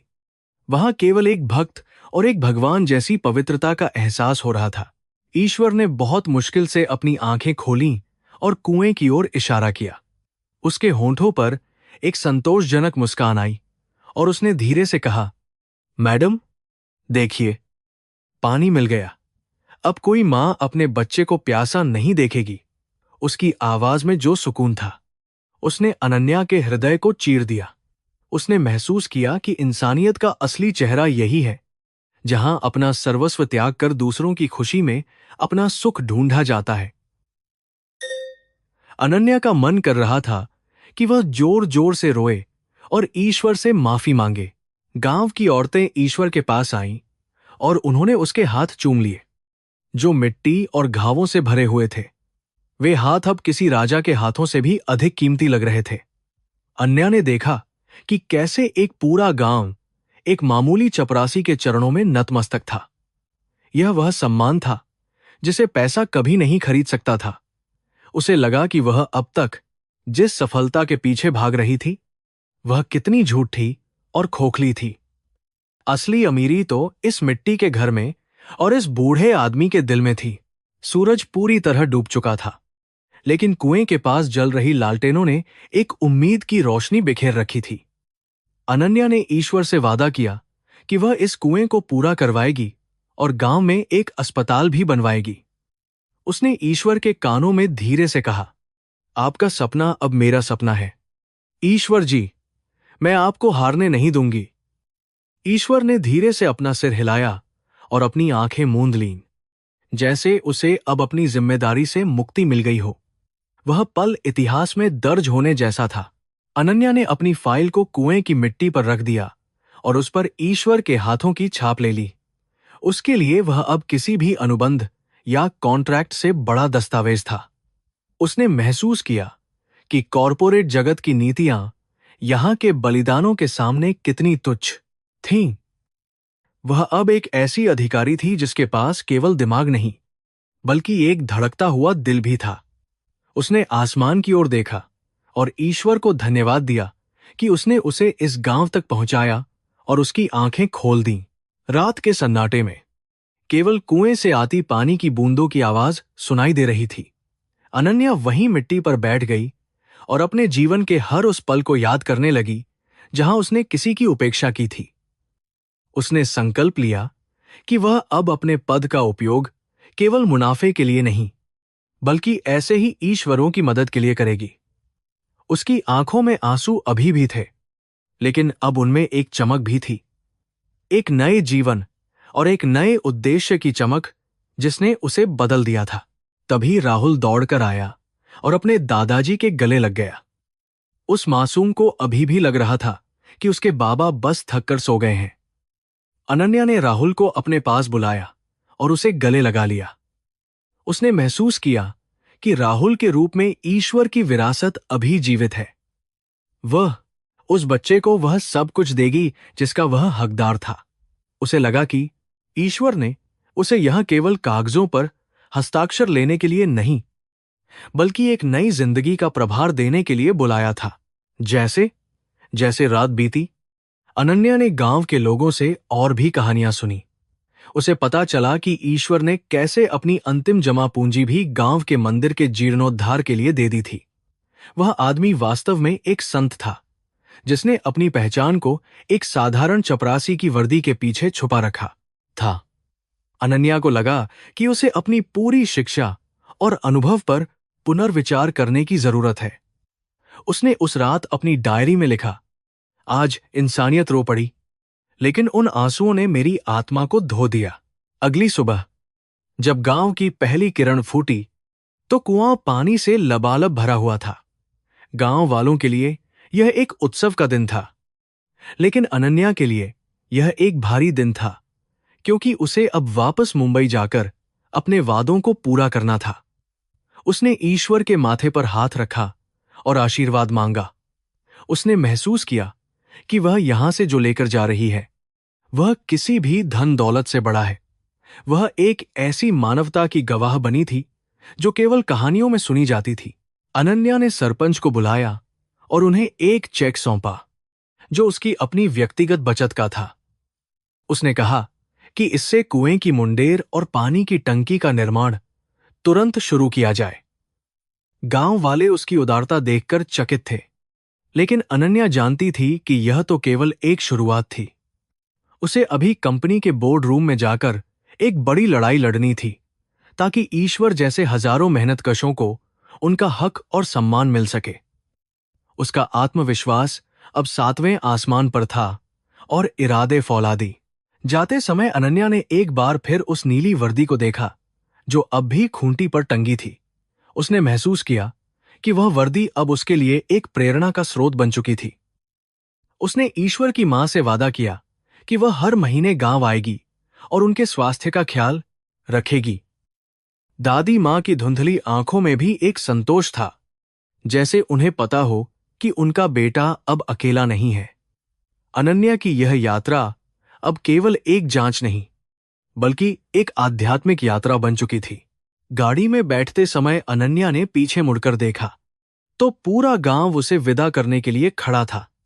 धूल के गुबार में वह मिट्टी का घर और वह नीम का पेड़ धीरे धीरे ओझल हो रहे थे, लेकिन उनकी यादें अनन्या के दिल में हमेशा के लिए अंकित हो गई थीं। उसने महसूस किया कि वह एचआर मैडम नहीं रही जो केवल आंकड़ों की भाषा समझती थी। वह एक ऐसी इंसान बन गई थी जो अब धड़कनों की भाषा और मौन के दर्द को पढ़ सकती थी। रास्ते भर अनन्या केवल ईश्वर के उन शब्दों को याद करती रही, अब मेरे गांव के बच्चे प्यासे नहीं रहेंगे। उन शब्दों में एक ऐसी ताकत थी जिसने उसे भीतर से हिला दिया था। उसने अपने फोन को बंद कर दिया और केवल बाहर के प्राकृतिक दृश्यों को देखने लगी। उसे लगा कि प्रकृति भी ईश्वर के इस बलिदान का सम्मान कर रही है। हवाओं में एक गीत था जो त्याग और करुणा की महिमा गा रहा था। अनन्या का मन अब शांत था और उसका उद्देश्य बिल्कुल स्पष्ट। मुंबई की सीमा में प्रवेश करते ही शहर का शोर और भीड़ उसे फिर से घेरने लगी, लेकिन इस बार वह डरी हुई नहीं थी। उसके पास एक ऐसा अनुभव था जिसने उसे बाहरी शोर से मुक्त कर दिया था। उसने दफ्तर की ऊंची इमारत को देखा और मुस्कुराई। उसे पता था कि अब उसे वहां जाकर क्या करना है। वह अब एक साधारण प्रबंधक नहीं थी, बल्कि एक ऐसी योद्धा थी जो मानवता के लिए लड़ने को तैयार थी। उसके बैग में रखे वे पुराने कागज अब उसकी सबसे बड़ी शक्ति थे। दफ्तर पहुंचते ही सबने उसे हैरानी से देखा, क्योंकि उसके कपड़े मिट्टी से सने थे और चेहरे पर कोई मेकअप नहीं था, लेकिन उसकी आंखों में जो तेज था उसने सबको खामोश कर दिया। उसने सीधे सीईओ के केबिन की ओर रुख किया। उसे पता था कि रास्ता आसान नहीं होगा, लेकिन उसे ईश्वर की वह मुस्कान याद थी जिसने उसे यहां तक पहुंचाया था। वह अपनी इस इंसानियत की कहानी को पूरी दुनिया को सुनाने के लिए बेताब थी। उसके हर कदम में एक नया संकल्प गूंज रहा था। अगले कुछ घंटों में अनन्या ने जो प्रस्तुत किया उसने पूरी बोर्ड मीटिंग का माहौल बदल दिया।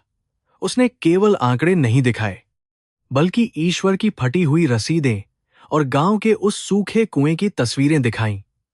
उसने बताया कि कैसे एक मामूली कर्मचारी ने वह कर दिखाया जो करोड़ों की कंपनी नहीं कर सकी। उसकी बातों ने कठोर से कठोर दिल को भी पिघला दिया। अंत में जब वह रुकी तो पूरे हॉल में सन्नाटा था, एक ऐसा सन्नाटा जो बदलाव की आहट दे रहा था। बोर्ड के सदस्यों ने खड़े होकर तालियां बजाईं और तुरंत एक बड़ा फंड गांव के लिए मंजूर कर दिया। अनन्या को लगा कि ईश्वर की आत्मा आज सच में मुस्कुरा रही होगी। उसने महसूस किया कि जीत केवल मुनाफे में नहीं, बल्कि किसी की आंखों के आंसू पोंछने में होती है। वह थक चुकी थी, लेकिन उसके मन को एक ऐसी तृप्ति मिली थी जो शब्दों से परे थी। उसने खिड़की से डूबते हुए सूरज को देखा और ईश्वर को याद करते हुए धीरे से कहा, हमने कर दिखाया ईश्वर जी। रात का सन्नाटा अब गांव की गलियों में गहरा हो गया था, जहां केवल झिंगुरों की आवाज गूंज रही थी। अनन्या ईश्वर के बिस्तर के पास बैठी थी। उसके मन में विचारों का एक बवंडर उठ रहा था।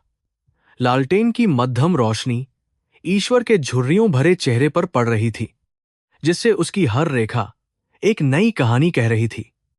अनन्या ने महसूस किया कि इस छोटे से कमरे में दुनिया का सबसे बड़ा दर्शन छिपा हुआ था। वह जिस शांति की तलाश में बड़े बड़े शहरों में भटकती रही, वह उसे यहां एक मरणासन्न व्यक्ति की उपस्थिति में मिल रही थी। अनन्या ने ईश्वर के उन हाथों को देखा जो अब शांत पड़े थे, पर जिनमें वर्षों की कड़ी मेहनत और संघर्ष की छाप स्पष्ट थी। उसके अपने हाथ कोमल थे, जिन्हें महंगे क्रीमों और मैनिक्योर ने संवारा था, लेकिन ईश्वर के हाथों की वह खुरदराहट उसे अधिक गरिमापूर्ण लगी। उसे समझ आया कि ये हाथ केवल फाइलें नहीं उठाते थे, बल्कि इन्होंने एक पूरे परिवार और गांव की उम्मीदों को संभाला था। उसे अपने शहरी जीवन की कृत्रिमता पर ग्लानि होने लगी, जहां लोग केवल बाहरी चमक धमक को ही सफलता का पैमाना मानते थे और रूह को भूल जाते थे। अचानक ईश्वर ने अपनी आंखें खोलीं और अनन्या को अपने पास बैठे देखकर उसकी आंखों में संकोच और आदर का मिला जुला भाव उभरा। उसने बहुत ही धीमी आवाज में कहा, मैडम, आप यहां जमीन पर बैठी हैं, आपको बहुत असुविधा हो रही होगी। अनन्या ने उसका हाथ थामते हुए कहा, ईश्वर जी, असुविधा तो मुझे तब थी जब मैं अपने आलीशान दफ्तर में बैठकर भी बेचैन रहती थी। इस छोटे से संवाद ने दोनों के बीच की उस विशाल सामाजिक खाई को पाट दिया जो पद और प्रतिष्ठा ने बना रखी थी। ईश्वर मुस्कुराया, एक ऐसी मुस्कान जिसमें कोई दर्द नहीं बल्कि एक गहरा संतोष था। उसने कहा कि अमीरी और गरीबी केवल देखने का नजरिया है, असली दौलत तो वह है जो हम दूसरों की दुआओं के रूप में कमाते हैं। अनन्या को अपनी बैंक बैलेंस और प्रॉपर्टी याद आई, जो अब उसे धूल के बराबर लग रही थी। उसने महसूस किया कि वह जिसे छपरासी मानती थी, वह तो वास्तव में उसका सबसे बड़ा शिक्षक बन चुका था। उसने अपनी पूरी जिंदगी केवल अंकों के पीछे भागने में बिता दी थी और मानवता पीछे छूट गई थी। उन्होंने जीवन के उस सिद्धांत पर चर्चा की जिसे अक्सर लोग भूल जाते हैं, संतोष। ईश्वर ने बताया कि उसने कभी किसी से ईर्ष्या नहीं की और न ही कभी अधिक पाने की लालसा रखी। उसके लिए कर्तव्य निभाना ही सबसे बड़ा सुख था। अनन्या ने स्वीकार किया कि वह दसवने की वह और ईश्वर कर्तव्य दोनों भी उसी है। अपनी सफलता के चरम पर होकर भी हमेशा डरी हुई और असंतुष्ट रहती थी। उसे हर वक्त किसी और से आगे निकलने की जल्दी रहती थी। ईश्वर के शांत शब्दों ने उसके भीतर के उस अंतहीन शोर को शांत कर दिया जो वर्षों से उसे चैन नहीं लेने दे रहा था। अनन्या ने पूछा, आपने कभी दफ्तर में हमसे अपनी परेशानियों का जिक्र क्यों नहीं किया? हम आपकी मदद कर सकते थे। ईश्वर ने एक लंबी सांस ली और कहा कि स्वाभिमान से बढ़कर कुछ भी नहीं होता। उसने कभी अपनी गरीबी को अपनी कमजोरी नहीं बनने दिया। वह अपनी मेहनत का फल खाना चाहता था, किसी की दया का पात्र नहीं बनना चाहता था। यह सुनकर अनन्या का सिर सम्मान में झुक गया। उसे लगा कि वह खुद को बहुत दयालु समझती थी, लेकिन असली करुणा तो ईश्वर के उस अडिग स्वाभिमान में छिपी हुई थी। बातचीत के दौरान अनन्या ने महसूस किया कि उसकी सोच अब बदल रही है। वह अब दफ्तर के कर्मचारियों को केवल रिसोर्स के रूप में नहीं, बल्कि इंसानों के रूप में देख रही थी। उसने ईश्वर को वचन दिया कि वह कंपनी की पूरी कार्यशैली को बदलेगी, जहां कर्मचारियों की भावनाओं और उनकी पारिवारिक परिस्थितियों का भी सम्मान किया जाएगा। ईश्वर की आंखों में एक चमक आ गई, जैसे उसे पता चल गया हो कि उसका बलिदान अब एक बड़े बदलाव का बीज बन चुका है।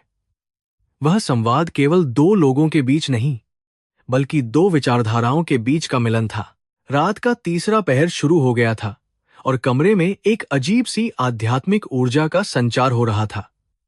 अनन्या को अब नींद नहीं आ रही थी, बल्कि वह एक नई चेतना से भर गई थी।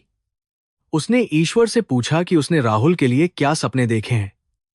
ईश्वर ने कहा कि वह बस चाहता है कि राहुल एक नेक इंसान बने और अपनी जड़ों को कभी न भूले। अनन्या ने मन ही मन तय कर लिया कि वह राहुल की शिक्षा की पूरी जिम्मेदारी उठाएगी और उसे जीवन में हर वह अवसर प्रदान करेगी जो ईश्वर को नहीं मिल सका। ईश्वर ने अपनी पुरानी नीली वर्दी की ओर इशारा करते हुए कहा कि वह वर्दी उसके लिए केवल एक काम की पोशाक नहीं थी, बल्कि उसकी पहचान थी।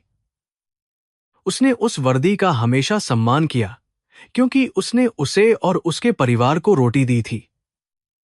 अनन्या को अपनी कंपनी का लोगो याद आया, जिस पर उसे बहुत गर्व था, पर उसे एहसास हुआ कि असली गर्व तो उस ईमानदारी में है जिससे काम किया जाता है। उसने ईश्वर से वादा किया कि वह हर कर्मचारी को यह महसूस कराएगी कि उनका काम चाहे जो भी हो, वह बहुत महत्वपूर्ण और आदरणीय है। जैसे जैसे बातचीत आगे बढ़ी, अनन्या को लगा कि उसके भीतर का अहंकार पूरी तरह से गल चुका है। उसने ईश्वर से माफी मांगी कि उसने उसे कभी समझने की कोशिश नहीं की। ईश्वर ने उसे ढांढस बंधाते हुए कहा कि गलती किसी की नहीं थी, बस समय और परिस्थितियों का खेल था।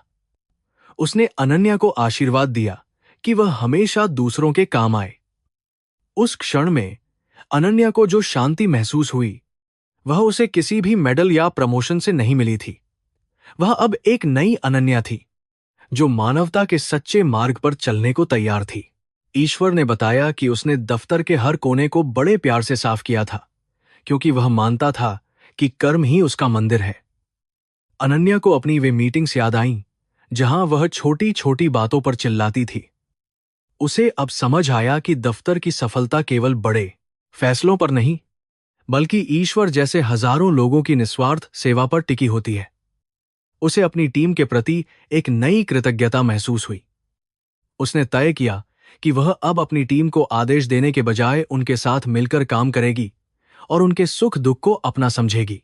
खिड़की से बाहर ठंडी हवा के झोंके आ रहे थे, जो अपने साथ गीली मिट्टी की सौंधी महक ला रहे थे। अनन्या ने महसूस किया कि वह अब इस गांव के साथ एक गहरे आत्मिक संबंध में बंध गई है। उसे लगा कि वह यहां केवल एक कर्मचारी को देखने नहीं आई थी, बल्कि अपनी सोई हुई अंतरात्मा को जगाने आई थी। ईश्वर के हर शब्द ने उसकी सोच की परतों को खोल दिया था। वह समझ चुकी थी कि जीवन की असली सार्थकता दूसरों के लिए कुछ करने में है। उसे अपने पुराने जीवन की विलासिता अब बहुत छोटी और निरर्थक लगने लगी थी। ईश्वर की सांसें अब थोड़ी भारी होने लगी थीं, लेकिन उसके चेहरे का तेज कम नहीं हुआ था। उसने अनन्या से कहा कि वह अब थक गया है और सोना चाहता है। अनन्या ने बड़े प्यार से उसका सिर सहलाया और उसे चादर ओढ़ा दी। उसे महसूस हुआ कि जैसे वह अपने पिता की सेवा कर रही हो। उस पल में ऊंच नीच, पद और गरिमा के सारे कृत्रिम बंधन टूट चुके थे। केवल दो इंसान थे जो एक दूसरे के प्रति अगाध प्रेम और सम्मान से भरे हुए थे। पूरा वातावरण एक पवित्र खामोशी में डूबा हुआ था। अनन्या वहीं बगल की कुर्सी पर बैठ गई और पुरानी डायरी के पन्नों को पलटने लगी। उसने देखा कि ईश्वर ने हर छोटी खुशी और गम को शब्दों में पिरोया था। उसने लिखा था कि कैसे एक बार किसी ने उसे दफ्तर में पुरानी मिठाई दी थी और वह उसे लेकर खुशी खुशी गांव आया था। इन छोटी छोटी खुशियों की कीमत अनन्या को अब समझ आ रही थी। उसने महसूस किया कि हम शहर के लोग कितनी बड़ी खुशियों को भी नजरअंदाज कर देते हैं, जबकि यहाँ के लोग छोटे से प्यार के लिए भी कितने आभारी होते हैं। सुबह के आगमन के साथ ही गांव की गतिविधियां फिर से शुरू हो गई थीं। पक्षियों की चहचहाहट ने वातावरण में एक नई ऊर्जा भर दी थी। अनन्या ने देखा कि गांव के लोग अभी भी कुएं के पास जमा थे, जैसे वे उस पानी की रक्षा कर रहे हों। उसे लगा कि ईश्वर ने केवल पानी नहीं निकाला था, बल्कि गांव के लोगों में एक नई उम्मीद और एकता भी पैदा की थी। वह अब इस कहानी को अंत तक ले जाने के लिए प्रतिबद्ध थी। उसकी आंखों में अब वह कठोरता नहीं थी, बल्कि एक मां जैसी कोमलता और चिंता थी। राहुल ने कमरे में आकर अनन्या को एक मिट्टी का खिलौना भेंट किया, जो उसने खुद बनाया था। अनन्या ने उसे बड़े प्यार से स्वीकार किया और उसे अपनी सबसे कीमती वस्तु की तरह सहेज लिया। उसने राहुल से वादा किया कि वह उसे मुंबई ले जाएगी और उसे एक बड़े स्कूल में पढ़ाएगी, पर साथ ही उसे यह भी सिखाएगी कि अपने गांव को कभी न भूले। राहुल की मासूमियत ने अनन्या के दिल को पिघला दिया। उसे लगा कि वह अब केवल एक मैनेजर नहीं, बल्कि एक संरक्षक भी बन गई है। उसकी जिम्मेदारियां अब और बढ़ गई थीं। पूरे दिन अनन्या ने गांव के अलग अलग लोगों से मुलाकात की और उनकी समस्याओं को सुना। उसने पाया कि लोग ईश्वर को एक देवता की तरह पूजते थे। एक महिला ने रोते हुए बताया कि कैसे ईश्वर ने अपनी बेटी की शादी के लिए अपनी भविष्य निधि से पैसे दिए थे। यह जानकर अनन्या का हृदय गर्व से भर गया कि उसकी कंपनी में ऐसा महान व्यक्ति काम करता था। उसे अब समझ आया कि ईश्वर क्यों हमेशा चुप रहता था। महानता को अक्सर शब्दों की जरूरत नहीं होती, वह अपने कार्यों से स्वयं प्रकट हो जाती है और अमर हो जाती है। शाम को सरपंच ने एक छोटी सी पंचायत बुलाई, जहां अनन्या ने गांव के विकास के लिए अपनी योजनाओं के बारे में विस्तार से बताया। उसने कहा कि वह ईश्वर के नाम पर एक स्थायी ट्रस्ट बनाएगी जो गांव की शिक्षा और स्वास्थ्य का ख्याल रखेगा।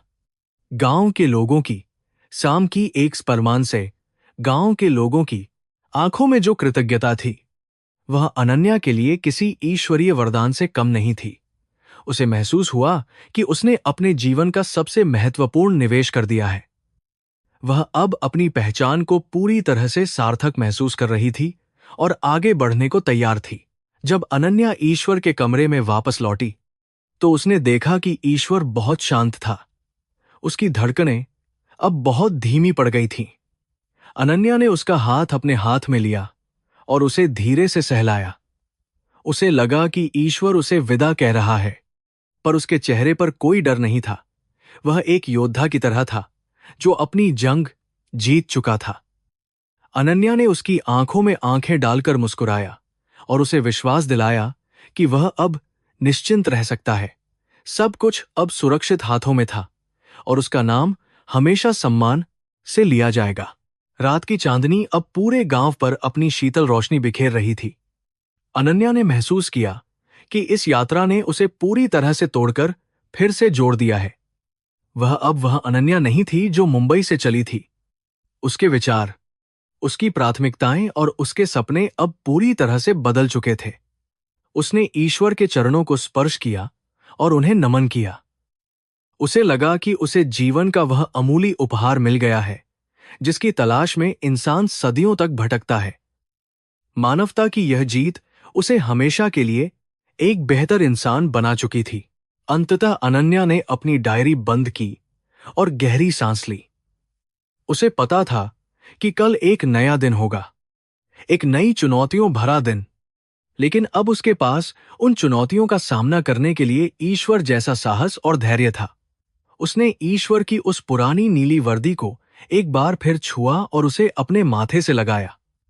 उस वर्दी की खुशबू में उसे ईमानदारी और समर्पण की महक महसूस हुई। वह तैयार थी अपनी नई यात्रा के लिए, जहां प्रेम और करुणा ही उसके मार्गदर्शक होने वाले थे। उसका संकल्प अब पत्थर की लकीर बन चुका था। सुबह की पहली किरण ने गांव के क्षितिज को सुनहरी आभा से भर दिया था।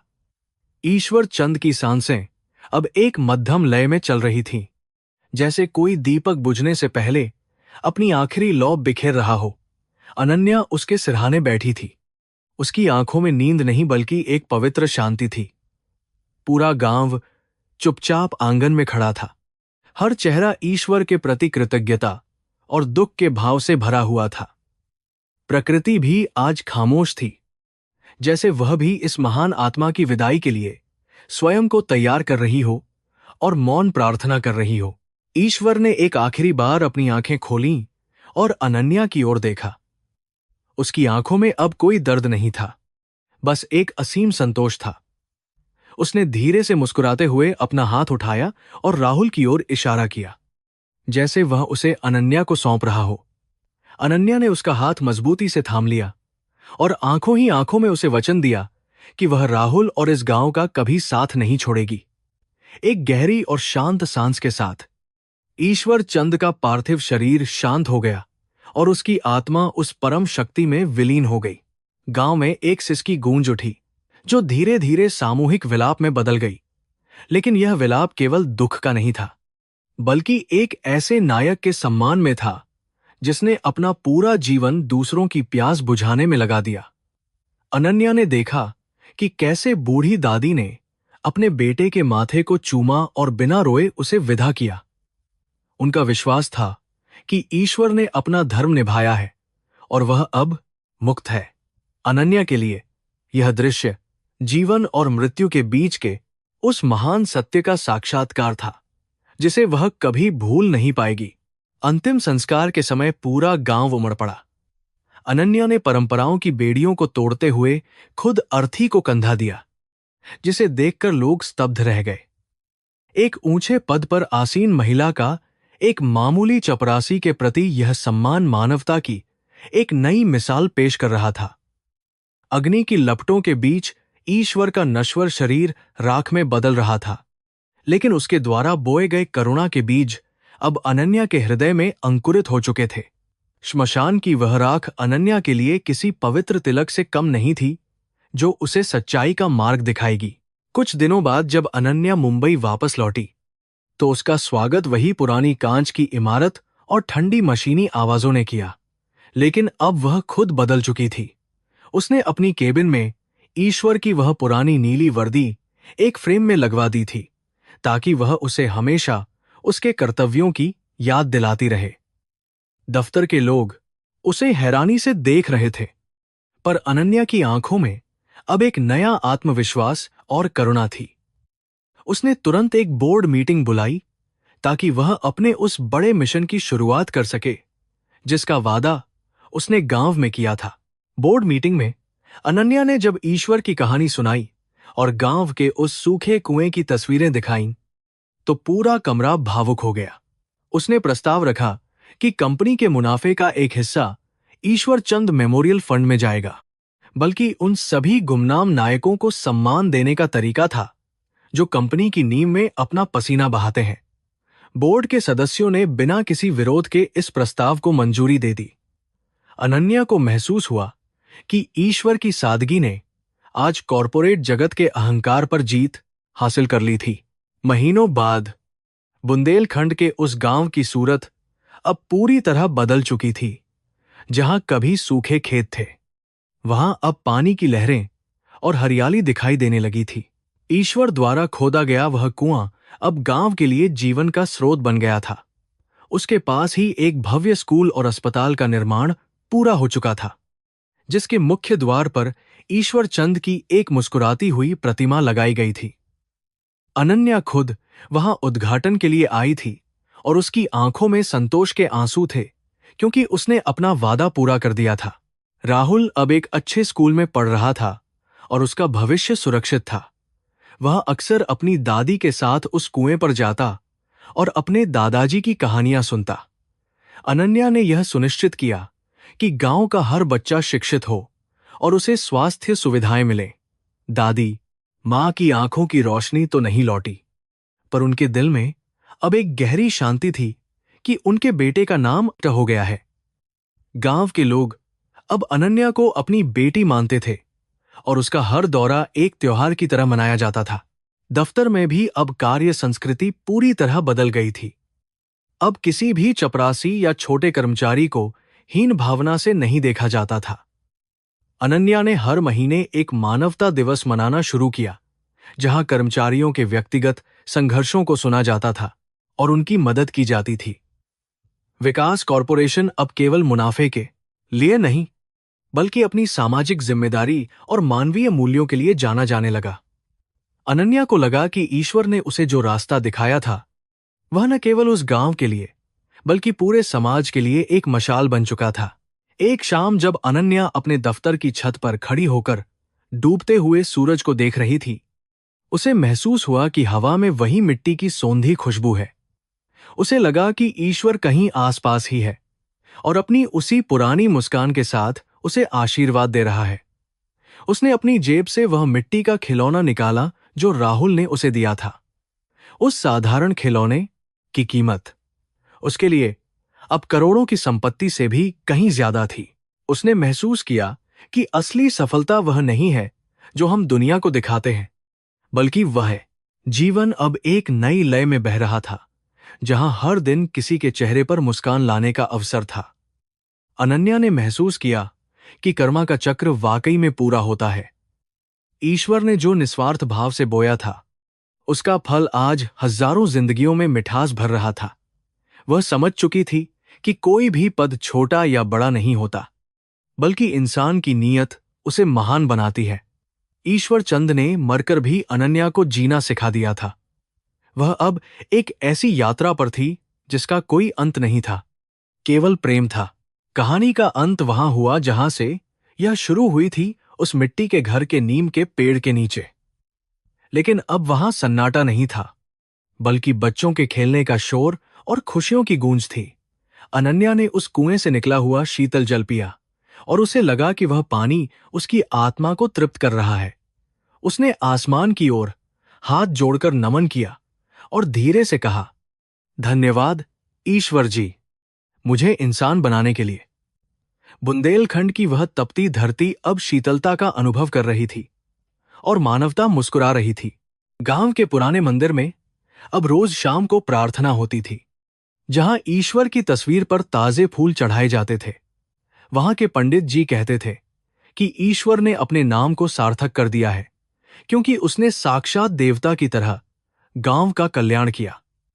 अनन्या जब भी गांव आती, वह उस मंदिर में बैठकर घंटों ध्यान लगाती और उस शांति का अनुभव करती जो उसे दुनिया के किसी कोने में नहीं मिली। वह समझ गई थी कि धर्म कर्मकांडों में नहीं, बल्कि भूखे को रोटी और प्यासे को पानी पिलाने में बसता है। और यह सत्य है। मुंबई के व्यस्त जीवन में भी अनन्या ने अपनी सादगी को बनाए रखा। उसने अपने आलीशान फ्लैट को भी अब कम से कम सामान के साथ सजाया था, जो ईश्वर के घर की याद दिलाता था। उसके दोस्त और सहकर्मी उसके इस बदलाव को देखकर अक्सर सवाल करते थे, लेकिन वह बस मुस्कुराकर रह जाती थी। उसके लिए अब बाहरी दिखावा एक बोझ बन चुका था। वह जानती थी कि असली सुख भीतर की शांति में है, न कि भौतिक वस्तुओं के संचय में। ईश्वर की शिक्षाओं ने उसे एक अभेद्य कवच प्रदान किया था, जो उसे बाहरी आकर्षणों से बचाए रखता था। एक दिन अनन्या ने दफ्तर के सभी छोटे कर्मचारियों के लिए एक विशेष सम्मान समारोह आयोजित किया। उसने हर उस व्यक्ति को मंच पर बुलाया जो पर्दे के पीछे रहकर कंपनी को सफल बनाने में योगदान देता था। उसने उनके परिवारों के स्वास्थ्य और शिक्षा के लिए नए बीमा कार्ड बांटे। जब उसने अपनी आंखों के सामने उन कर्मचारियों की नम आंखें देखीं, तो उसे लगा कि ईश्वर की आत्मा आज दफ्तर के हर गलियारे में खुशी से नृत्य कर रही है। यह उसकी अपनी कंपनी के प्रति सबसे बड़ी सेवा थी, जिसे उसने गर्व के साथ पूरा किया। समय बीतता गया और राहुल अब अपनी किशोरावस्था में पहुंच गया था। वह पढ़ाई में बहुत होनहार था और उसने तय किया था कि वह एक इंजीनियर बनेगा, ताकि वह सूखे इलाकों में पानी पहुंचाने की नई तकनीकें विकसित कर सके। अनन्या ने उसे हर कदम पर प्रेरित किया और राहुल और अपनी किशोरावस्था ने पानी पहुंचाने की उसे अपने दादाजी के संघर्षों की याद दिलाई। उसने राहुल को सिखाया कि शिक्षा का असली उद्देश्य केवल पैसा कमाना नहीं, बल्कि समाज के अंतिम व्यक्ति की सेवा करना है। राहुल के रूप में ईश्वर के वे महान आदर्श अब एक नए और आधुनिक रूप में जीवित हो रहे थे। बुंदेलखंड की उस बंजर भूमि पर अब एक छोटा सा पुस्तकालय भी बन गया था, जहां गांव के युवा भविष्य के सपने बुनते थे। वहां ईश्वर की डायरी के कुछ पन्नों को फ्रेम करके दीवार पर लगाया गया था, ताकि आने वाली पीढ़ियां उनके बलिदान को याद रख सकें। अनन्या ने महसूस किया कि इतिहास केवल राजाओं और युद्धों का नहीं होता, बल्कि वह उन मौन नायकों का भी होता है जो बिना किसी शोर के दुनिया को बदलते हैं। वह गांव अब केवल एक भौगोलिक स्थान नहीं, बल्कि एक आध्यात्मिक तीर्थ बन चुका था, जहां लोग मानवता सीखने आते थे। अनन्या ने अपनी वसीयत में भी यह प्रावधान किया कि उसकी मृत्यु के बाद उसकी संपत्ति का एक बड़ा हिस्सा इसी गांव के विकास और ईश्वर चंद ट्रस्ट को मिले। उसने अपने जीवन के उत्तरार्ध को पूरी तरह से जन कल्याण के लिए समर्पित कर दिया था। वह अब एक ऐसी नदी की तरह थी जो बिना किसी स्वार्थ के सबको जीवन देती हुई बह रही थी। उसकी इस महानता के पीछे उस एक मामूली चपरासी का हाथ था जिसने उसे सही रास्ता दिखाया था। कर्म और भक्ति का यह अद्भुत संगम अब पूरी तरह से फलीभूत होकर महक रहा था।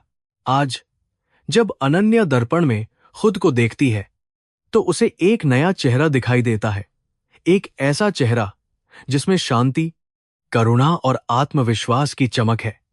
उसने अपने पद की गरिमा को मानवता की सेवा से जोड़ दिया था। उसे अब किसी प्रशंसा या पुरस्कार की भूख नहीं थी। उसका पुरस्कार तो उन बच्चों की मुस्कान थी जो अब स्कूल जाते थे, और वह पानी था जो अब गांव के हर घर में पहुंच रहा था। वह समझ चुकी थी कि ईश्वर ने उसे उस गांव में केवल कागजों के लिए नहीं भेजा था, बल्कि उसे इंसान बनाने के लिए भेजा था। अंतिम विदाई के समय जब उसने गांव की मिट्टी को अपने माथे पर लगाया तो उसे लगा कि धरती माता उसे आशीर्वाद दे रही हैं। उसने महसूस किया कि मौत कभी किसी का अंत नहीं होती, बल्कि वह एक नए जीवन की शुरुआत होती है अगर आपके कर्म पवित्र हों। ईश्वर चंद आज भी उस गांव की हवाओं में, उस पानी की बूंदों में और उन बच्चों की पढ़ाई में जीवित था। अनन्या ने अपनी कार की खिड़की से उस ऊंचे टीले को देखा और हाथ हिलाकर विदा ली। उसकी यात्रा अब सफल थी और उसकी आत्मा पूरी तरह से तृप्त हो चुकी थी। जीवन की इस महागाथा का समापन करते हुए अनन्या ने महसूस किया कि करुणा ही वह एकमात्र धागा है जो पूरी दुनिया को जोड़ सकता है। उसने अपनी डायरी के अंतिम पन्ने पर लिखा, इंसानियत कभी नहीं मरती, वह बस अपना रूप बदलती रहती है। ईश्वर चंद एक चपरासी नहीं, बल्कि एक विचार थे जिसे हमें अपनी रगों में जिंदा रखना होगा। इस अंतिम विचार के साथ उसने अपनी कलम रख दी। बाहर आसमान में तारे चमक रहे थे, जैसे वे उस महान आत्मा को नमन कर रहे हों जिसने एक अंधी दुनिया को करुणा का प्रकाश दिखाया और उसे धन्य किया।